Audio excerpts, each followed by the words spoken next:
ब्रह्मवर्चसम् सम्पादयेमहि सह वीर्यम् कृषीमहि सम्भम् निर्भिद्य निर्यन्निखिल जगदकशालमायावलीर्णम् पूर्णम् स्वर्णोपमानद्युतिविहततमस्तोममस्तायुनकम् स्वस्ति श्रीमत्समस्तश्रुतिललितमहो तन्महो नो विदद्यात् पञ्चास्यम् कन्धराया उपरि परिगतम् देववृन्दैरमन्दैः उग्रम् व्यग्रेन्द्रलोकाभयदपरिदरात्यायुधोदग्रबाहुम् रुद्रम् रुद्रेन्द्रमुख्यामरगणविनुतम् भद्रविज्ञानमुद्रम् वीरम् वीरासनस्त्रम् भवभयहरणम् दारणम् दारुणानाम् रोक्षम् त्र्यक्षम् महेक्षम् शबिलदुरितमक्षोभणीयम् दिदृक्षे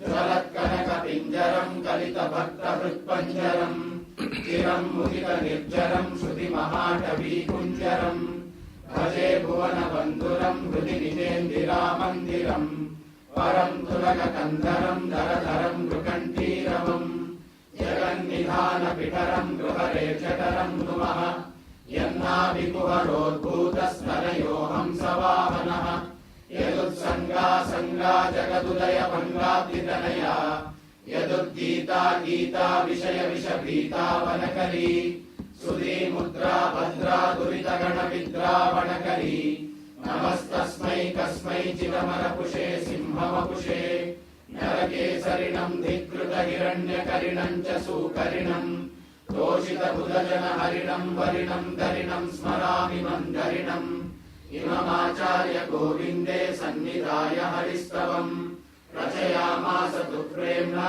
प्राणनारायणौ स्वयम् हरि ओम्।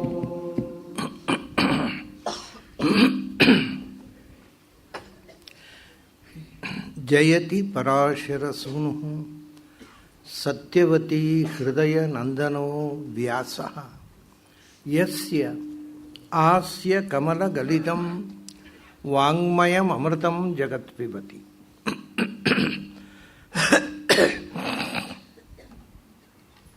भुजगभोगाभमुद्यम्य हृद्यं निजभुजं दक्षिणं लक्षणाढ्यं ललितमुद्रिक्तविज्ञानमुद्रं भज भज अनन्तमित्यालपन्तं प्रणतवान् प्राणिनां प्राणभूतं प्रणतिभिः प्रीणये पूर्णबोधं भवदवोष्णेन ततप्यमानान् भुवि परं नाथमप्रेक्षमाणान् भुवनमान्येन च अन्येन दोष्णा भवतु भीरुमा इति नः सान्त्वयन्तम् प्रणतवान् ಪ್ರಾಣಿನಾಂ ಪ್ರಾಣಭೂತಂ ಪ್ರಣತಿಭಿಃ ಪ್ರೀಣಯೇ ಪೂರ್ಣಬೋಧಂ.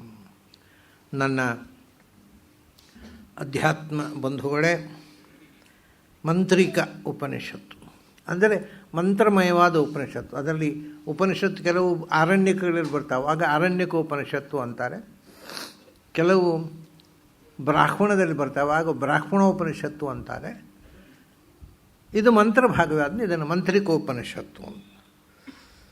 ಈ ಮಂತ್ರಿಕೋಪನಿಷತ್ತು ಈಶಾವಾಸ್ಯಕ್ಕಿಂತ ಸ್ವಲ್ಪ ದೊಡ್ಡದು. ಯಾಕಂದರೆ ಈಶಾವಾಸ್ಯದಲ್ಲಿ 18 ಮಂತ್ರಗಳು, ಇದರಲ್ಲಿ 20 ಮಂತ್ರಗಳು. ಬಹಳ ಮುಖ್ಯವಾದ ವಿಷಯಗಳನ್ನು ಒಳಗೊಂಡ ಪ್ರಾಯ ಈ 20 ಶ್ಲೋಕಗಳಲ್ಲಿ ಅಧ್ಯಾತ್ಮದ ಎಲ್ಲ ರಹಸ್ಯಗಳನ್ನೂ ತುರುಕಿದಂಥ ಒಂದು ಉಪನಿಷತ್ತು. ಅದರಲ್ಲಿ ನಾವು 50% ನಿನ್ನೆ ಮುಗಿಸಿದ್ದೇವೆ. 10 ಮಂತ್ರಗಳು. ಆಗ ಒಂದು ಖಂಡ ಮುಗಿಯಿತು. ಇನ್ನೊಂದು ಖಂಡ ಈಗ ನಾವು ಕೇಳಿದ್ದಕ್ಕಿಂತಲೂ ವಿಚಿತ್ರವಾದ ವಿಷಯಗಳನ್ನು ಒಳಗೊಂಡ ಇನ್ನೊಂದು 10 ಮಂತ್ರಗಳ ಖಂಡ ಇದೆ. ಅದಕ್ಕೂ ಒಂದು 2-3 ದಿವಸ ಹಿಡಿಬಹುದು, ಅಥವಾ ಅದಕ್ಕಿಂತ ಹೆಚ್ಚು ಹಿಡಿಬೋದು, ಗೊತ್ತಿಲ್ಲ ಅದು ಹೇಗೆ ಹೋಗುತ್ತೆ, ಬೆಳ್ಕೊಂಡು ಹೋಗುತ್ತೆ ಅಂತ. ಅದರಲ್ಲಿ ಅತ್ಯಂತ ವಿಲಕ್ಷಣವಾದ ಮಂತ್ರ ಸಬ್ರಹ್ಮಚಾರಿ ವೃತ್ತಿಶ್ಚ ಸ್ತಂಭೋಥ ಫಲಿತಸ್ತಥಾ ಅನಡ್ವಾನ್ ರೋಹಿತೋಚ್ಛಿಷ್ಟ ಪಠ್ಯತೆ ಬಹು ವಿಸ್ತರೆ ಅಂತ. ಬಹಳ ವಿಚಿತ್ರವಾದ ಶ್ಲೋಕ ಇದು. ಇದು ಅರ್ಥ ಆಗೋಬೇಕಾಗಿದ್ದರೆ ತುಂಬ ಚಿಂತನೆ ಮಾಡಿ ಮಾಡಿ ಮಾಡಿ ಎಲ್ಲೋ ಒಂದು ಘಟ್ಟದಲ್ಲಿ ಅದು ಸ್ವಲ್ಪ ಅರ್ಥ ಆಗಲಿಕ್ಕೆ ಪ್ರಾರಂಭ ಆಗುತ್ತೆ. ಯಾಕೆಂದರೆ ಮೇಲು ನೋಟಕ್ಕೆ ಯಾವ ಅರ್ಥವನ್ನು ಕಮ್ಯುನಿಕೇಟ್ ಮಾಡುವುದಿಲ್ಲ ಅದು. ಅವನು ನೋಡಿ, ನಾನು ಕನ್ನಡಕ್ಕೆ ಹೇಳ್ತಾನೆ ಇದ್ದಕ್ಕಿದ್ದಾಗೆ, ಅವನು ಬ್ರಹ್ಮಚಾರಿಗಳಂತೆ ವರ್ತಿಸುತ್ತಾನೆ, ಅವನು ಕಂಬವಾಗಿದ್ದಾನೆ, ಸ್ತಂಭ ಅಥ ಫಲಿತಃ, ಒಳ್ಳೆಯ ಫಲಿತಾಂಶವನ್ನು ಪಡೆದವನಾಗಿದ್ದಾನೆ, ಅನಡ್ವಾನ್ ಅವನು ಗೂಳಿಯಾಗಿದ್ದಾನೆ, ರೋಹಿತೋಚ್ಛಿಷ್ಟ ಅವನು ಜಿಂಕೆ ತಿಂದುಳಿದ ಎಂಜಲಾಗಿದ್ದಾನೆ. ಹೀಗೆ ಶಾಸ್ತ್ರಗಳಲ್ಲಿ ಅವನನ್ನು ಹೊಗಳುತ್ತಾರೆ. ಏನು ಹೇಳಿದೆ, ಏನೂ ಕಮ್ಯುನಿಕೇಟ್ ಮಾಡೋದಿಲ್ಲ. ಈ ಮಂತ್ರ ಒಂದು ಹಂತದಲ್ಲಿ ನಾವು ಪೂರ್ತಿ ಮುಳುಗಬೇಕು. ಮಂತ್ರದಲ್ಲಿ ಪೂರ್ತಿ ಮುಳುಗಿ ಅದರ ಚಿಂತನೆಗೆ ನಮ್ಮನ್ನು ಒಡ್ಡಿಕೊಂಡ್ರೆ ನಿಧಾನವಾಗಿ ಅರ್ಥವಾಗುತ್ತೆ. ಇದರಲ್ಲಿ ಅರ್ಥವೇ ಆಗೋದಿಲ್ಲ. ಅದನ್ನು ಮನನ ಮಾಡ್ತಾ ಹೋದ ಹಾಗೆ ಅನೇಕ ಅರ್ಥಗಳಲ್ಲಿ, ಈಗ ಅರ್ಥವೇ ಇಲ್ಲ ಅಂತ ಖಂಡಿತಲ್ಲ, ಅನೇಕ ಅರ್ಥಗಳಲ್ಲಿ ತೆರೆದುಕೊಳ್ಳುತ್ತೆ. ಮೂಲಭೂತವಾಗಿ ಅದನ್ನು ಪ್ರಿಂಟ್ ಮಾಡುವವರೊಂದು ದೊಡ್ಡ ತಪ್ಪು ಮಾಡಿದ್ದಾರೆ. ಸಬ್ರಹ್ಮಚಾರಿ ವೃತ್ತಿ ಅಂತ ಒಂದೇ ಶಬ್ದ ಮಾಡಿದ್ದಾರೆ. ಅದು ಸಹ ಬ್ರಹ್ಮಚಾರಿ ವೃತ್ತಿಶ್ಚ, ಸಹ ಅನ್ನೋದು ಬೇರೆ ಶಬ್ದ. ಅದು ಅವನು ಎಂಥವನು ಅಂದರೆ ಅವನು ಬ್ರಹ್ಮಚಾರಿಗಳಂತೆ ವರ್ತಿಸುತ್ತಾನೆ. ಈಗ ನಮಗೆ ಸುಲಭವಾಗಿ ಒಂದು ಅರ್ಥ ಆಯಿತು, ಓಹೋ ಅವನು ಬ್ರಹ್ಮಚಾರಿಯಂತೆ ವರ್ತಿಸುತ್ತಾನೆ. ಎಲ್ಲಿ? ಅವತಾರಗಳಲ್ಲಿ. ವೇದವ್ಯಾಸ, ಆಮೇಲೆ ವಾಮನ,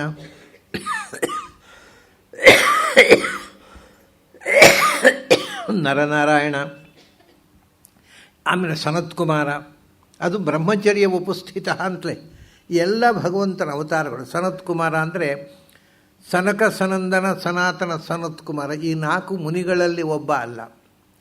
ಅವರಿಗಿಂತ ಮೊದಲು ಭಗವಂತನದ್ದು ಒಂದು ಅವತಾರ ಇದೆ, ಸನತ್ಕುಮಾರ ಅನ್ನುವಂಥದ್ದು. ಇವೆಲ್ಲ ಈಗ ಸನಕ ಅವರೆಲ್ಲ ಬಿಟ್ಟು ಸ್ವತಂತ್ರವಾದ ಒಂದು ಸನತ್ಕುಮಾರ, ನರನಾರಾಯಣರು, ವೇದವ್ಯಾಸರು, ಆಮೇಲೆ ವಾಮನ, ಬೇಕಿದ್ದರೆ ಪರಶುರಾಮ ಕೂಡ, ಬುದ್ಧ ಕೂಡ, ಇವರೆಲ್ಲ ಬ್ರಹ್ಮಚಾರಿಗಳಾಗಿ ಅವತರಿಸಿ ಬ್ರಹ್ಮಚರ್ಯದಿಂದಲೇ ತಮ್ಮ ಅವತಾರವನ್ನು ನಿರ್ವಹಿಸಿದವರು. ಅದನ್ನು ಬ್ರಹ್ಮಚಾರಿ ವೃತ್ತಿ. ಭಗವಂತ ಒಮ್ಮೊಮ್ಮೆ ಬ್ರಹ್ಮಚಾರಿಯಾಗಿ ನಮ್ಮ ಮುಂದೆ ಕಾಣಿಸಿಕೊಳ್ತಾನೆ. ಬ್ರಹ್ಮಚಾರಿ ವೃತ್ತಿ ಚಕಾರ ಹಾಕಿದರು. ಚಕಾರದಿಂದ ಬರೇ ಬ್ರಹ್ಮಚಾರಿ ಆಗಲ್ಲ, ಒಮ್ಮೊಮ್ಮೆ ಗೃಹಸ್ಥನಾಗಿ, ಒಮ್ಮೊಮ್ಮೆ ವಾನಪ್ರಸ್ಥನಾಗಿ, ಯಾವ ರೂಪದಿಂದಲೂ ಕಾಣಿಸಿಕೊಳ್ಬಹುದು ಅವನು. ಅಷ್ಟೇ ಅಲ್ಲ, ಇದು ಒಂದು ಹೊಸ ವಿಷಯವನ್ನು ಹೇಳಲಿಕ್ಕೆ ಹೊರಟಂಥದ್ದು. ಸಹ ಬ್ರಹ್ಮಚಾರಿ ವೃತ್ತಿಶ್ಚ ಅಂತ. ಅವನು ಬ್ರಹ್ಮಚಾರಿಯಾಗಿ ಅವತರಿಸಿದ್ದಷ್ಟೇ ಅಲ್ಲ, ಯಾರ್ಯಾರು ಬ್ರಹ್ಮಚಾರಿಗಳಿದ್ದಾರೆ ಅವರೊಳಗಿರುವವನು ಅವನೇ. ಸಹನಾವತು ಸಹನೌ ಭುನಕ್ತು ಸಹನೌ ಅವತು. ಇದು ಬ್ರಹ್ಮಚಾರಿಗಳು, ಅದು ವೇದಾಧ್ಯಯನ ಮಾಡುವ ಬ್ರಹ್ಮಚಾರಿಗಳು ಹೇಳುವ ಮಂತ್ರ. ನಮ್ಮನ್ನು ಜತೆಯಾಗಿ, ಅಂದರೆ ನನ್ನನ್ನು ನನ್ನ ಗುರುಗಳನ್ನು ಇಬ್ಬರನ್ನು ಜತೆಯಾಗಿ ಭಗವಂತ ಪ್ರವೇಶಿಸಲಿ. ಹಾಗಾದರೆ ಪ್ರವೇಶಿಸಿಬಿಟ್ಟ, ನಾವು ಪ್ರಾರ್ಥನೆಯನ್ನು ಕೇಳಿಬಿಟ್ಟ ಅಂದರೆ ಬ್ರಹ್ಮಚಾರಿ ಒಳಗಿದ್ದು ಪಾಠ ಕೇಳುವವನು ಅವನು, ಅಧ್ಯಾಪಕರ ಒಳಗಿದ್ದು ಪಾಠ ಹೇಳುವವನು ಅವನು. ಪಾಠ ಇದು ಭಾಗವತರು ಇದನ್ನು ಬಹಳ ಸ್ಪಷ್ಟವಾಗಿ ಹೇಳ್ತಾರೆ. ಬಾಧ್ಯ ಬಾಧಕತಾಂ ಗತಃ. ಯುದ್ಧ ಆಗ್ತಾ ಇದೆ ದೇವತೆಗಳಿಗೂ ದಾನವರಿಗೂ. ದೇವತೆಗಳ ಒಳಗಿದ್ದು ಗೆಲ್ಲುವವನು ಅವನೇ, ದಾನವರ ಒಳಗಿದ್ದು ಸೋಲುವವನು ಅವನೇ. ಬಾಧ್ಯ ಅವನೇ ಯಾಕೆಂದರೆ ಸೋಲುವವರ ಒಳಗೂ ಭಗವಂತ ಇರುವುದಲ್ಲ. ಎಲ್ಲರ ಅಂತರ್ಯಾಮಿ ಅಲ್ವಾ? ಗೆಲ್ಲುವವರ ಅಂತರ್ಯಾಮಿ ಅಂತ ಏನಾದರೂ ಉಂಟಾ? ಎಲ್ಲರ ಅಂತರ್ಯಾಮಿ. ಅದನ್ನು ಸೋಲುವವನನ್ನು ಸೋಲುವಂತೆ ಮಾಡುವವನು ಅವನು, ಗೆಲ್ಲುವವರನ್ನು ಗೆಲ್ಲುವಂತೆ ಮಾಡುವವನು ಅವನು. ಹಾಗಾಗಿ ಮೂಲತಃ ಈ ಭಾಷೆಯನ್ನು ಇನ್ನೊಂದು ಹೇಳಿದರೆ ಸೋಲುವವನು ಅವನು, ಗೆಲ್ಲುವವನು ಅವನು. ಹಾಗೆ ಪಾಠ ಹೇಳುವವನು ಅವನು, ಪಾಠ ಕೇಳುವವನು ಅವನು, ಶಿಷ್ಯರಲ್ಲೇ. ಅದೇ ಬ್ರಹ್ಮಚಾರಿ ವೃತ್ತಿ. ಬ್ರಹ್ಮಚಾರಿಗಳ ಒಳಗಿದ್ದು ಬ್ರಹ್ಮಚರ್ಯ ಧರ್ಮದ ಒಂದು ಆಚರಣೆಯನ್ನು ಪ್ರೇರಣೆ ಮಾಡಿ ಹೀಗೆ ಮಾಡಬೇಕು ಅಂತಿಲ್ಲ. ಬ್ರಹ್ಮಚಾರಿಗಳ ಒಳಗಿದ್ದು ಬ್ರಹ್ಮಚರ್ಯ ಭಂಗ ಆಗುವಂತೆಯೂ ಮಾಡ್ತಾನೆ ಕೆಲವರಿಗೆ ಬ್ರಹ್ಮಚರ್ಯವನ್ನೇ ಪಾಲಿಸಲಿಕ್ಕೆ ಬೇಕು. ಆಯಾ ಮನೋವೃತ್ತಿಯನ್ನು ಕೊಟ್ಟು ಬ್ರಹ್ಮಚಾರಿಗಳನ್ನು ನಿಯಂತ್ರಿಸೋ ರೂಪ. ಅಷ್ಟೇ ಅಲ್ಲ, ಅದು ಅಂತ ಒಂದು ಹೆಸರು. ಅಷ್ಟೇ ಅಲ್ಲ, ಗೃಹಸ್ಥರನ್ನು, ವಾನಪ್ರಸ್ಥರನ್ನು, ಸನ್ಯಾಸಿಗಳನ್ನು, ಕೆಲವು ಸನ್ಯಾಸಿಗೆ ಒಳ್ಳೆ ಬುದ್ಧಿ, ಕೆಲವು ಸನ್ಯಾಸಿಗೆ ಕೆಟ್ಟ ಬುದ್ಧಿ ಎಲ್ಲ ಕೊಡುವವನು ಅವನೇ ಅಲ್ವ. ಒಳ್ಳೆ ಬುದ್ಧಿ ಕೆಲವರು ಹೇಳೋದುಂಟು, ಒಳ್ಳೆಯ ಬುದ್ಧಿ ಏನುಂಟು ಅದೆಲ್ಲ ದೇವರು ಕೊಟ್ಟದ್ದು, ಕೆಟ್ಟ ಬುದ್ಧಿ ಎಲ್ಲ ನಮ್ಮದು. ಅದೇ ಹಾಗಾಗತ್ತೆ. ನಮಗೆ ಯಾವಾಗ ಕೆಟ್ಟ ಬುದ್ಧಿ ಮಾಡುವ ಸ್ವಾತಂತ್ರ್ಯವೂ ಇಲ್ಲ. ಅದರಿಂದ ನಮಗೆ ಜ್ಞಾನ ಕೊಡುವವನು ಅವನು, ಅಜ್ಞಾನ ಕೊಡುವವನು ಅವನು, ಒಳ್ಳೆ ಬುದ್ಧಿ ಕೊಡುವವನು ಅವನು, ಕೆಟ್ಟ ಬುದ್ಧಿ ಕೊಡುವವನು ಅವನು. ಆದರೆ ಅವನಿಗೆ ಪಾರ್ಶಿಯಾಲಿಟಿ ಇಲ್ಲ. ನಮ್ಮ ಸ್ವರೂಪದಲ್ಲಿ ಹಿಂದಿನ ಪ್ರಾರಬ್ಧ ಕ್ರಮದಲ್ಲಿ ಏನಿದೆಯೋ ಅದನ್ನು ಕೊಡ್ತಾನಷ್ಟೇ. ಇವನಿಗೆ ಕೆಟ್ಟ ಬುದ್ಧಿ ಕೊಡೋಣ, ಇವನು ಕೆಟ್ಟವನು, ಇವನಿಗೆ ಒಳ್ಳೆ ಬುದ್ಧಿ ಕೊಡೋಣ, ಇವನು ಒಳ್ಳೆಯವನು ಅಂತ ಹೀಗೆ ಡಿಸ್ಕ್ರಿಮಿನೇಷನ್ ಇಲ್ಲ. ಅದನ್ನೇ ಹೇಳೋದು ಬ್ರಹ್ಮಚಾರಿ ವರ್ತಿಶ್ಚ. ಬ್ರಹ್ಮಚಾರಿಗಳ ಒಳಗೆ ಇದ್ದು ಅದನ್ನು ನಿಜವಾಗಿ ಬ್ರಹ್ಮಚಾರಿ ಯಾರು ಅಂದರೆ ಅವನೇ. ಎಲ್ಲ ಲೋಕದಲ್ಲಿ ನಾವು ವ್ಯವಹಾರ ಮಾಡುವ ಎಲ್ಲ ಶಬ್ದಗಳು ಮೂಲತಃ ಅವನ ಹೆಸರು ಅನ್ನುವಂಥದ್ದು ಈ ಖಂಡದ ಉದ್ದೇಶ. ಇದು ಸರ್ವಶಬ್ದವಾಚ್ಯ ಅನ್ನೋದನ್ನು ಹೇಳಲಿಕ್ಕೆ ಹೊರಟಂಥ ಮಂತ್ರ. ಅವನು ಸರ್ವ ಶಬ್ದವಾಚ್ಯ, ಯಾಕೆಂದರೆ ಎಲ್ಲದರ ಒಳಗೂ ಇರುವ ಎಸೆನ್ಸ್ ಅವನೇ. ಬ್ರಹ್ಮಚಾರಿಗಳ ಒಳಗೆ ಇದ್ದವನು ಅವನೇ, ಅದನ್ನ ಅವನೇ ಬ್ರಹ್ಮಚಾರಿ. ಈಗ ಒಳಗೆ ಇರುವಂಥ ಮೂಲಭೂತವಾದ ಸಾರ ಅಲ್ವ ಶಬ್ದದ ಅರ್ಥ. ಇದನ್ನು ನಾನು ಅನೇಕ ಬಾರಿ ಹೇಳಿದ್ದೇನೆ. ಯಾವುದೇ ವಸ್ತುವಿಗೆ ಇವಾಗ ಒಬ್ಬ ಮನುಷ್ಯನನ್ನು ನಾವು ಹೇಳ್ತೇವೆ, ಇವರು ಇಂಥವರು, ಇವನು ರಾಮ, ಇವನು ಕೃಷ್ಣ. ರಾಮ ಅಂದರೆ ಅವನು ಹಾಕಿದ ಕೋಟ್ ಅಲ್ಲ, ಅಂಗಿ ಅಲ್ಲ, ಬನಿಯನ್ನಲ್ಲ, ಅದರೊಳಗಿರುವ ಚರ್ಮವೂ ಅಲ್ಲ, ಅದರೊಳಗಿರುವಂಥ ಎಲುಬು ಮಾಂಸ ಯಾವುದೂ ಅಲ್ಲ, ಮೂಳೆ ಮಾಂಸ ಯಾವುದೂ ಅಲ್ಲ, ಮತ್ತು ಅದರೊಳಗಿರ್ತಕ್ಕ ಒಂದು ಸ್ಪಿರಿಟ್ಟು ಅಂದರೆ ಇನ್ನರ್ ಮೋಸ್ಟ್ ಎಸೆನ್ಸ್. ಇದು ಯಾವತ್ತೂ ನೆನಪಿಟ್ಟುಕೊಳ್ಳಿ, ಯಾವುದೇ ಒಂದು ಶಬ್ದಕ್ಕೆ ಅರ್ಥ not the form but innermost essence is the meaning of the word. ಇದು ಭಾಷಾಶಾಸ್ತ್ರ, ಇದು ವೇದಾಂತ ಅಲ್ಲ. ಹಾಗೆ ಗೊತ್ತಾದಾಗ ನಮಗೆ ಪ್ರತಿಯೊಂದು ವಸ್ತುವಿನ ಒಳಗೂ ಇರತಕ್ಕ ಇನ್ನರ್ ಮೋಸ್ಟ್ ಎಸೆನ್ಸ್ ಯಾವುದು? ಭಗವಂತ. ಪ್ರತಿಯೊಬ್ಬರ ಒಳಗೂ, ಈ ಬ್ರಹ್ಮಚಾರಿ ಒಳಗೂ ಇದ್ದು ಸಮಸ್ತ ಕ್ರಿಯೆಯನ್ನು ಮಾಡುವವನು ಅವನು. ಬ್ರಹ್ಮಚಾರಿ ಏನೇನು ಮಾಡ್ತಾನೋ ಅದನ್ನು ಅವನ ಕೈಲಿ ಮಾಡಿಸೋನು ಯಾರೋ ಅವನೇ ನಿಜವಾದ ಬ್ರಹ್ಮಚಾರಿ. ಅದರಿಂದ ಬ್ರಹ್ಮಚಾರಿಯ ಒಳಗಿದ್ದು ಬ್ರಹ್ಮಚಾರಿ ಅಂತ ಅನಿಸಿಕೊಂಡವನು ಅವನೇ. ಪ್ರತಿಯೊಂದರ ಒಳಗೆ ಅಂತರ್ಯಾಮಿಯಾಗಿ ಇದ್ದು ಪ್ರತಿಯೊಂದನ್ನು ಮಾಡುವವನು. ಇಲ್ಲಿ ಈ ತಮಾಷೆ ಅಂದರೆ ಇದು ಶಬ್ದಗಳನ್ನು ಭಗವಂತನಲ್ಲಿ ಸಮನ್ವಯ ಮಾಡಲಿಕ್ಕೋಸ್ಕರ ಹೊರಟ ಮಂತ್ರ. ಅಲ್ಲಿ ಮಧ್ಯದಲ್ಲಿ ಬರತಕ್ಕಂಥ ಅವ್ಯಯಗಳಿದ್ದಾವಲ್ಲ, ಚ ಅಂತ, ಚ, ತಥಾ, ಚೈವ, ಏವ, ಚ ಎಲ್ಲ ಬರ್ತವೆ. ಈ ಎಲ್ಲ ಶಬ್ದಗಳೂ ಭಗವಂತನ ಹೆಸರೇ. ಬ್ರಹ್ಮಚಾರ ವೃತ್ತಿ ಚ. ಚ ಅಂದರೆ ನಮಗೆ ಗೊತ್ತಿರುವ ಚ ಅಲ್ಲ, ನಮ್ಮ ಸ್ವಲ್ಪ ದೀರ್ಘ ಹೇಳಿದ್ರೆ ನಮ್ಮ ಚ ಆಗತ್ತೆ.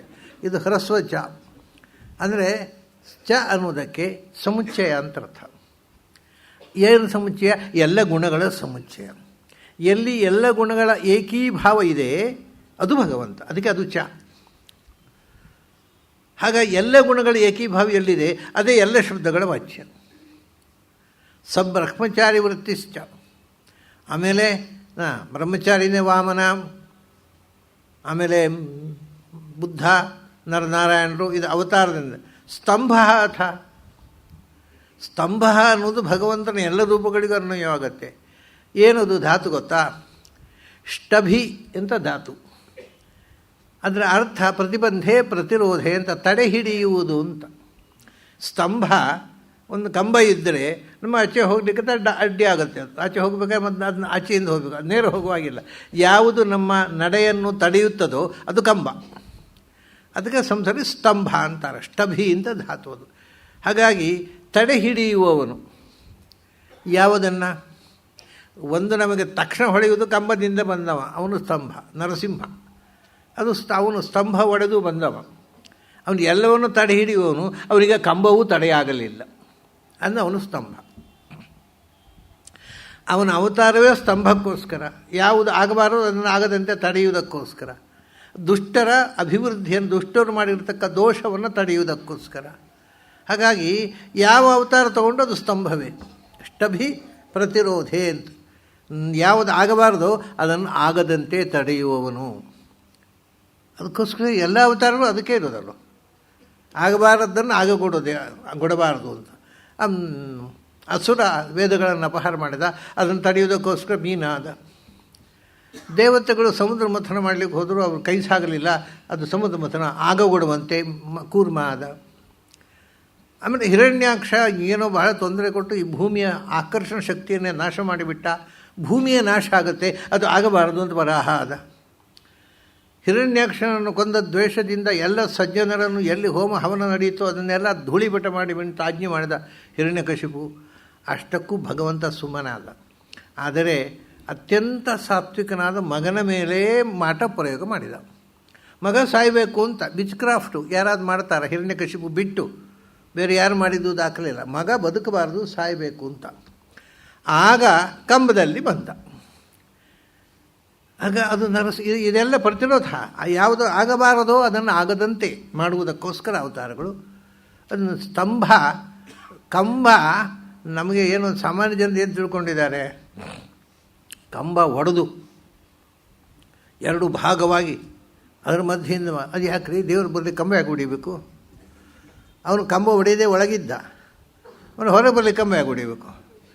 ಕಂಬ ಒಡೆದು ಬೀಳೋದು ಸಿನಿಮಾದಲ್ಲಿ. ಯಾಕೆಂದರೆ ಅದರೊಳಗೊಬ್ಬ ನರಸಿಂಹನ ಆ್ಯಕ್ಟ್ ಮಾಡೋನು ಕೂತಿದ್ದಲ್ಲ, ಅವನು ಹೊರಗೆ ಬೇಕಾದ್ರೆ ಕಂಬ ಹೊಡಿಲೇಬೇಕು, ಹಾಗೆ ಬರಲಿಕ್ಕೆ ಆಗೋದಿಲ್ಲ ಅವನಿಗೆ. ಅದನ್ನ ಸಿನಿಮಾದ ನರಸಿಂಹ ಕಂಬ ಹೊಡೆದು ಬರ್ತಾನೆ. ನಿಜವಾದ ನರಸಿಂಹ ಬರುವಾಗ ಕಂಬ ಹೊಡಿಲೇ ಇಲ್ಲ, ಕಂಬದಿಂದ ಬಂದ ಅಷ್ಟೇ. ಅದು ಒಡೆದು ಬಿದ್ದಿದ್ರೆ ಅದು ಸೀಲಿಂಗೆಲ್ಲ ಕೆಳಗೆ ಬಿದ್ದು ಅಧ್ವಾನ ಆಗ್ತಿತ್ತು. ನರಸಿಂಹ ಬರೋ ಮುಂಚೆ ಇಡೀ ಹಾಲೆಲ್ಲ ಕೆಟ್ಟು ಹೋಗಿ ಏನಾಗಲಿಲ್ಲ. ಕಂಬ ಇದ್ದಲ್ಲೇ ಇದೆ, ಆ ಹಾಲು ಹಾಗೆ ಇದೆ, ಏನೂ ಆಗಲಿಲ್ಲ. ಬಂದ, ಕಂಬದಿಂದ ಹೊರಗೆ ಬಂದ ಅಷ್ಟೇ. ಇದು ಪುರಾಣ. ಆದರೆ ನಾವು ಅದಕ್ಕೆ ಏನೋ ಕಂಬದಿಂದ ಒಡೆದು ಹೊರಗೆ ಬಂದ ಅಂತೆಲ್ಲ ಅರ್ಥ ಮಾಡಿಕೊಂಡು ಕಂಬ ಅದು ನಮಗೆ ಕಥೆ ಗೊತ್ತಿರೋದು ಪುರಾಣದ್ದಲ್ಲ, ಸಿನಿಮದ್ದು. ನಮಗೆ ಅಧ್ಯಾತ್ಮ ಗೊತ್ತಿರೋದು ಸಿನಿಮದ್ದು. ಹಾಗೆಯೇ ಕನಕದಾಸರು ಬಂದ ಕೂಡಲೇ, ಅವರು ಹಾಡಿದ ಕೂಡಲೇ ಬಾಗಿಲನ್ನು ತೆರೆದು ಸೇವೆಯ ಕೊಡು ಅಂತ ಹೇಳಿದ್ರು, ಧಡಾರ ಅಂತ ಕೃಷ್ಣ ಮಠದ ಎದುರಿನ ಗೋಡೆ ಮುರಿದು ಬಿತ್ತು. ಯಾಕೆಂದರೆ ರಾಜಕುಮಾರ್ ಅಭಿನಯಿಸಿದ ಸಿನಿಮಾದಲ್ಲಿ ಹಾಗಿದೆ. ಅದು ಸುಳ್ಳಾಗೋದು ಹೇಗೆ ಅಂತ ಯಾವುದು? ಪಾಪ ಕೃಷ್ಣ ಇದ್ದಲ್ಲೇ ಇದ್ದಾನೆ, ಅವನೇನು ಅಧ್ವಾನ ಮಾಡಲಿಲ್ಲ. ಆದರೆ ಸಿನಿಮಾದಲ್ಲಿ ಮಾಡಿದ್ದಾರೆ ಅಧ್ವಾನ, ನಾವು ಅದನ್ನು ನಂಬ್ತೇವೆ. ಈಗ ಅಲ್ಲ ಅಂತ ಹೇಳಿದರೆ ಹೊಡಿಲಿಕ್ಕೆ ಬರ್ತಾರೆ ಜನ. ಇದು ಸತ್ಯ ಅಲ್ಲ, ಅನೈತಿಹಾಸಿಕ ಅಂತ ಹೇಳಿದರೆ ಪೆಟ್ಟು ತಿನ್ನೋ ಪಂಚಾಯತಿಗೆ. ಯಾಕೆಂದರೆ ಅದು ರಾಜಕುಮಾರ ಸಿನಿಮಾದಲ್ಲಿ ಸುಳ್ಳಾಗುವುದು ಹೇಗೆ? ಅದು ನಮ್ಮ ದಡ್ಡತನ ಈ ಮಟ್ಟಕ್ಕೆ ಹೋಗಿದೆ. ಹಾಗಾಗಿ ಸ್ತಂಭ ಅಂದರೆ ಕಂಬ ಹೊಡೆದು ಬಂದವಲ್ಲ, ಬರೀ ಕಂಬದಿಂದ ಬಂದವ. ಯಾಕೆಂದರೆ ಹಿರಣ್ಯಕಶಿಪುವಿನ ದೌಷ್ಟ್ಯವನ್ನು ತಡೆಯುವುದಕ್ಕೋಸ್ಕರ ಸ್ತಭಿ ಪ್ರತಿರೋಧೆ ಅಷ್ಟೇ. ಹಾಗೇನೆ ಅನಂತರ ವಾಮನ ಬಂದ. ಯಾಕೆ? ಬಲಿ ಒಳ್ಳೆಯ ಮನುಷ್ಯ, ಆದರೂ ಅವನು ಮುಂದೆ ಆಗುವುದನ್ನು ಮೊದಲೇ ಅಡ್ವಾನ್ಸ್ ಆಗಿ, ಮುಂದಿನ ಮನ್ವಂತರದಲ್ಲಿ ಅವನಿಗೆ ಇಂದ್ರ ಪದವಿ ಇದೆ, ಈ ಮನ್ವಂತರ ಹೋಗಿ ಕೂತ್ಬಿಟ್ಟ. ಅಪ್ಪ ಇಡಿಗಳಿಗೆ ನಿನಗೆ ಯಾವಾಗ ಸಿಗಬೇಕೋ ಆವಾಗ ಕೊಡ್ತೀನಿ, ಈಗ ಇಡಿ ಕೆಳಗೆ ಅಂತ ಅವನನ್ನು ಇಂದ್ರ ಪದವಿಯಿಂದ ತಡೆಯುವುದಕ್ಕೋಸ್ಕರ ವಾಮನಾದ. ಇದೆಲ್ಲವೂ ಸ್ತಂಭಗಳೇ. ದುಷ್ಟರು ರಾಜರುಗಳು ದೇಶದ ಆಡಳಿತವನ್ನು ಕೈಗೆತ್ತಿಕೊಂಡರು. ಆವಾಗ ಆ ದೇಶದ ಕ್ಷೇಮಕ್ಕೋಸ್ಕರ, ದೇಶವನ್ನು ದೋಚುವುದಕ್ಕೋಸ್ಕರ ಅರಸೊತ್ತಿಗೆಯಲ್ಲಿ ಕೂತವರನ್ನು ನಾಶ ಮಾಡಲಿಕ್ಕೋಸ್ಕರ ಇದು ಸ್ತಂಭವೇ. ರಾವಣನ ದೌಷ್ಟ್ಯವನ್ನು ಸಂಹಾರ ಮಾಡೋದಕ್ಕೋಸ್ಕರ ರಾಮನಾಗಿ ಬಂದ, ಇದು ಸ್ತಂಭವೇ. ತಡೆಯುವುದು ಸ್ತಂಭ ಅಂದರೆ ತಡೆ ಹಿಡಿಯುವುದು, ನಿರೋಧ ಮಾಡೋದು, ಪ್ರತಿರೋಧ ಮಾಡೋದು. ಹಾಗೆ ಅದೇ ರಾವಣ ಇಲ್ಲಿ ಶಿಶುಪಾಲನಾಗಿ ಬಂದಾಗ, ಅದೇ ಕುಂಭಕರ್ಣ ಇಲ್ಲಿ ದಂತವಕ್ರನಾಗಿ ಬಂದಾಗ ಅವನು ದೌಷ್ಟ್ಯವನ್ನು ತಡೆಯೋದಕ್ಕೋಸ್ಕರ ಕೃಷ್ಣನಾಗಿ ಬಂದ. ಇದೆಲ್ಲ ಸರಿಯಾಯಿತು. ಆಮೇಲೆ ಇವೆಲ್ಲ ಇಷ್ಟು ಅವತಾರಗಳಿಂದ ಏನು ಸರಿಯಾದ ದಾರಿಯನ್ನು ಯಾವುದು ಭಗವಂತ ತೋರಿಸಿದ, ಅದರಿಂದ ದುರ್ಜನರು ಸರಿದಾರಿಯಲ್ಲಿ ಬರಲಿಕ್ಕೆ ಹೊರಟಿದ್ದರು. ಅದನ್ನು ತಡೆಯೋದಕ್ಕೋಸ್ಕರ ಬುದ್ಧ ಆದ. ಅಂದರೆ ಕೆಟ್ಟವರು ಒಳ್ಳೆಯ ದಾರಿ ಹಿಡಿಬಾರದು, ಕೆಟ್ಟವರು ಕೆಟ್ಟ ದಾರಿ, ಒಳ್ಳೆಯವರು ಒಳ್ಳೆಯ ದಾರಿ. ಯಾರ್ಯಾರ ಸ್ವರೂಪ ಯಾವುದೋ ಅವರವರು ಆ ದಾರಿಯಲ್ಲಿ, ಕೆಟ್ಟವರು ಒಳ್ಳೆಯ ದಾರಿ ಹಿಡಿದಾಗ ಅವರಿಗೆ ಭ್ರಮೆ ಬರೆಸೋಕ್ಕೋಸ್ಕರ ಬುದ್ಧನಾದ. ಪ್ರಳಯ ಆಗಬೇಕು, ಪ್ರಳಯ ಆಗಿ ದುಷ್ಟತನ ನಾಶವಾಗಿ ಸಜ್ಜನಿಕೆ ಸ್ಥಾಪನೆ ಆಗಬೇಕು, ಮತ್ತು ಕಲಿಯುಗ ಬರಬೇಕು, ಅದಕ್ಕೋಸ್ಕರ ಕಲಿಕೆ ಆದ. ಅಂದರೆ ಇದೆಲ್ಲವೂ ತಡೆಯುವುದಕ್ಕೋಸ್ಕರ ಒಂದೊಂದು ಅವತಾರವು ವೇದವ್ಯಾಸರು ಬಂದರು ಅಜ್ಞಾನವನ್ನು ತಡೆಯುವುದಕ್ಕೋಸ್ಕರ, ಜ್ಞಾನ ಮಾರ್ಗವನ್ನು ಸ್ಥಾಪನೆ. ಹೀಗೆ ಎಲ್ಲ ಅವತಾರಗಳು ಒಂದು ಸ್ತಂಭಕ್ಕೋಸ್ಕರ ಬಂದಿದ್ದಾವೆ. ಅದರಿಂದ ಸ್ತಂಭ ಅಂದರು. ದೇವರು ಏನು ಅಂದರೆ ಅವನು ಕಂಬ. ಯಾವುದಕ್ಕೆ ಕಂಬ? ಕೆಟ್ಟತನಕ್ಕೆ ಕಂಬವಾಗಿ ನಿಂತವನು, ಅಡ್ಡಗೋಡೆ, ಅದು ಬರದಂತೆ ತಡೆಯುವವನು. ಅವತಾರ ವಿಶೇಷವನ್ನು ಬೇಕಾದ್ರೆ ತಗೊಳ್ಳೋದು ಸ್ತಂಭ ಅಂದರೆ ನಮ್ಮ ತಕ್ಷಣ ನೆನಪಾಗೋದು ನರಸಿಂಹ. ಆಮೇಲೆ ನಾನು ಒಂದು ಹೇಳಿ, ಬ್ರಹ್ಮಚಾರಿ ಅವರಲ್ಲಿ ಇದ್ದಾನೆ. ಬ್ರಹ್ಮಚರ್ಯದ ನಂತರದ ಸ್ಟೇಜ್ ಯಾವುದು ಗೊತ್ತುಂಟ? ಅಂದರೆ ನಮ್ಮದೆಲ್ಲ ಹೇಳೋದು ನಾವು, ನಮಗೆ ಬ್ರಹ್ಮಚರ್ಯ ಆದ್ಬಿಟ್ಟು ಯಾವಾಗ ಮದುವೆ ಆಗುತ್ತೆ ಅಂತ ತುದಿಗಾಲಲ್ಲಿ ನಿಂತಿರ್ತಾರೆ, ಮದುವೆ ಆಗುತ್ತೆ, ಅದು ನೆಕ್ಸ್ಟ್ ಸ್ಟೇಜ್ ಮದುವೆ. ಸಾಧಕರಿಗೆ ಬ್ರಹ್ಮಚರಣ ಅಂದರೆ ವೇದಾಧ್ಯಯನ, ವೇದದ ಅಧ್ಯಯನ ಮತ್ತು ಮನನ, ಅದು ಬ್ರಹ್ಮಚರ್ಯ. ಬ್ರಹ್ಮಚರ್ಯ ವೇದ ಓದಿಯದ ಅರ್ಥ ಆದಮೇಲೆ ಏನು ಮಾಡಬೇಕು? ಆ ವೇದದಲ್ಲಿ ಹೇಳಿದ ಭಗವಂತನನ್ನು ಒಲಿಸಿಕೊಳ್ಳಬೇಕು. ಅದಕ್ಕೆ ತಪಸ್ಸು ಮಾಡಬೇಕು. ಅದು ಸ್ತಂಭ. ಸ್ತಂಭ ಅಂದರೆ ನಿಶ್ಚಲವಾಗಿ ಮಾಡುವ ತಪಸ್ಸು. ಅಂಥವರ ಒಳಗಿರುವವನು ಅವನೇ. ನರನಾರಾಯಣರು ಅದೇ ಸ್ತಂಭ. ಆಯಿತು. ಅಲ್ಲಿ ಮತ್ತೆ ಸ್ತಂಭೋಥ ಫಲಿತಸ್ತಥ. ಚಕಾರಕ್ಕೆ ಅರ್ಥ ಗೊತ್ತಾಯ್ತು ನಮಗೆ. ಚಕಾರ ಅಂದರೆ ಎಲ್ಲ ಗುಣಗಳ ಸಮುಚ್ಚಯ ಎಲ್ಲಿದೆಯೋ ಅದು ಭಗವಂತ. ಅದನ್ನು ಅವನು ಚ. ಅಥ ತಥಾ ಈ ಎರಡು ಶಬ್ದಗಳುಂಟಲ್ಲ, ಈ ಶಬ್ದಗಳು ಅವ್ಯಯ. ಇದು ಲೋಕದಲ್ಲಿ ಅಥ ಅಂದರೆ ಆಮೇಲೆ, ಅನಂತರ ಅಂತ ಹೇಳ್ತದೆ. ಆದರೆ ಕೋಶಕಾರ ಹೇಳ್ತಾರೆ ಅಥ ಅನ್ನೋದಕ್ಕೆ ಆಮೇಲೆ ಅಂತ ಅಷ್ಟೇ ಅರ್ಥ ಅಲ್ಲ, ಅದು ಒಂದು ಮಾಂಗಲಿಕ ಶಬ್ದ. ಅದನ್ನು ಹೇಳಿದರೆ ಮಂಗಳ ಆಗುತ್ತೆ ಅಂತ.